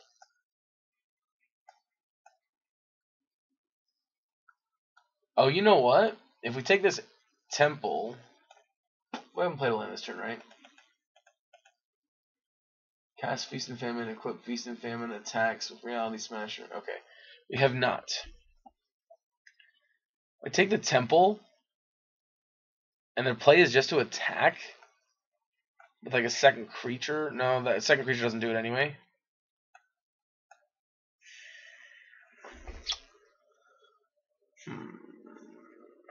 I don't know, this is tough. I'm trying to think of... Okay, we take the Temple because if they draw a Phoenix, the Phoenix will kill us in the air. And this is our only out to a Phoenix.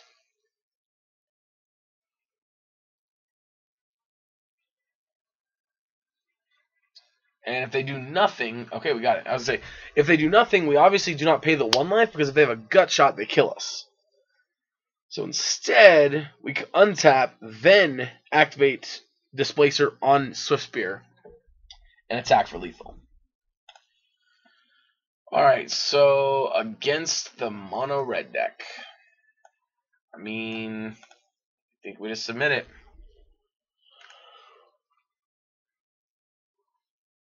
I don't think there's any, like, Dismember obviously doesn't come in here.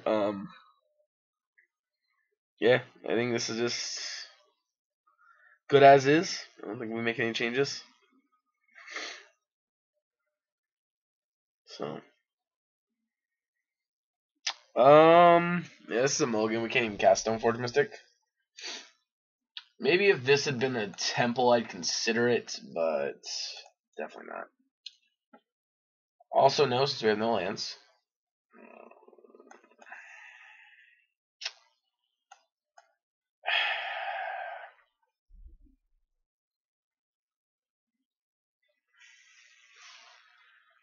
Like, I think we have to keep it. I don't think we can go any lower. If we go to 4 cards, we're basically just dead.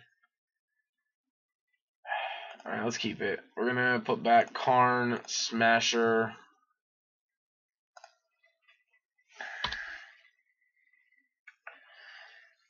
Yeah. We're going to Vista for... Ooh, we don't have to anymore. Nice. Okay.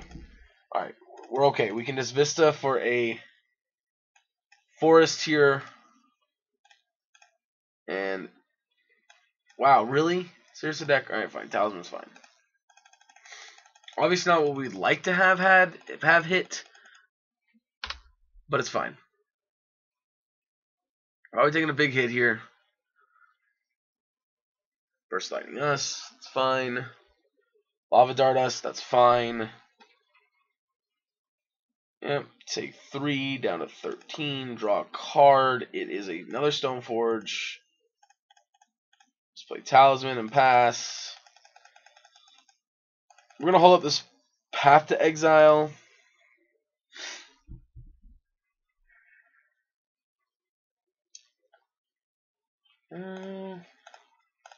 Getting pathed.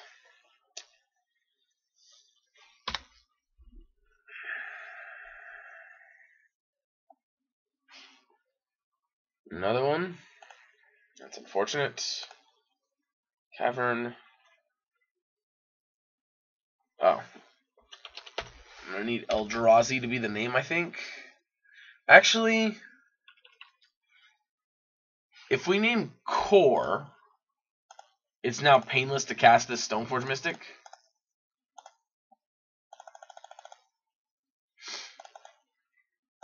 Yep, and we're grabbing Batterskull here. We already have the Sword of Fire and Ice, which is the probably first card I would have grabbed, because it's got protection from like almost their entire deck.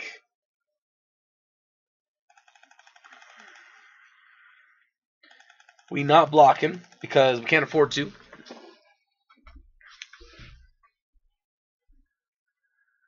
Yep, alright. Lava Dart from hand. They could also then now flash back a Lava Dart and do some damage, which is unfortunate, but we do get to play a second Stoneforge here. Alright. We do take 3 here, which isn't good.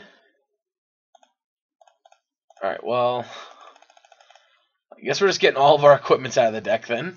It's kind of funny.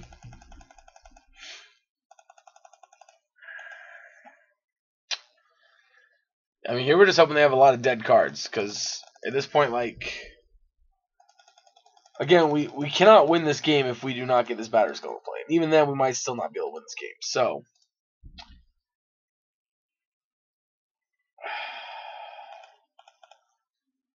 I think we have to play the Talisman. Regardless, here we lose, we have to pay 1 life in order to put the Batterskull into play. But at least this way it advances us mana-wise.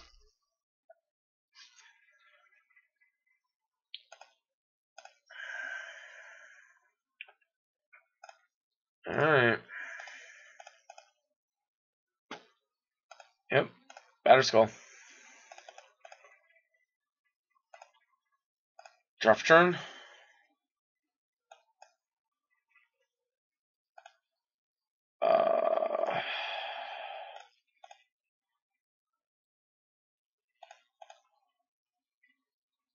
Sophie. Go to equip. And they're done. Okay. I was gonna say there could be a way we get blown out here, but thankfully we didn't. Yeah, the deck's sweet. I really enjoy it. Honestly, I probably enjoyed this deck a lot more than I should have. When I first looked at it, it looked a little kind of plain and not super interesting. But to be fair, that's just kind of how I feel about all of the like Eldrazi aggro style decks, or more like big Eldrazi decks. But I like this deck a lot. It was a lot of fun. Karn, honestly, is one of those cards in the deck where I get why you play it. Like, you can just steal a lot of games with him. Honestly, Karn was kind of the part of the deck I didn't like the most, or I like the least, rather. Stoneforge Stoneforge package was cool. The Eldrazi package was really sweet. Again, going back to our matches, like, this could have easily been a 2x or a 4-1. You know, it could have very easily been any of those. Because the second match, right, like the only match I think we were pretty much dead to, no matter what, was the third match. I think match 2 we could have won. Match 4 we could have lost. You know, that's just it. Like, obviously we could have easily lost match 4, but I think had I known more how to interact with the deck we were playing against, I think we could have beat it game 1. So, anyway, that's just some thoughts. Overall, the deck is super sweet. I really like it. The only thing that I don't like is the sideboard, but there's not much you can do. You're playing Karn the Great Creator. In order to really leverage him, you have to have these kind of Swiss Army knife sideboard strategy. Again, not a big fan of it. Again, the Dismembers were fine. Yeah, they were fine. I think Dismember in general would have been better than Winds of Abandon, because Winds of Abandon is a sorcery. But yeah, overall, I really enjoyed the deck. It's a lot of fun. Definitely worth checking out. If you haven't played it, you should. Also, if you haven't checked out Ali Warfield, she streams on on Twitch. She posts a lot on Twitter. She has a Patreon. She's a really cool content creator too. Awesome Magic player. You should go check her out. Before you do that, though, if you can hit that like button and hit that subscribe button to check out more videos that I make, as well as if you did enjoy this video, it would help me out a ton if you would share it to your other social media, your Magic playing groups, wherever you think anyone you know might be interested in seeing me play some videos, recording videos, playing these Magic decks. Yeah, so this is our first episode of Modern Monday. I think it went very well. Modern Monday is basically just going to be the same thing like the rest of my videos have been. There's going to be no real point behind what deck I play. It's going to be basically whatever I'm feeling that day. And yeah, so I hope you enjoy. Thank you so much for tuning in, and I will see you guys next time.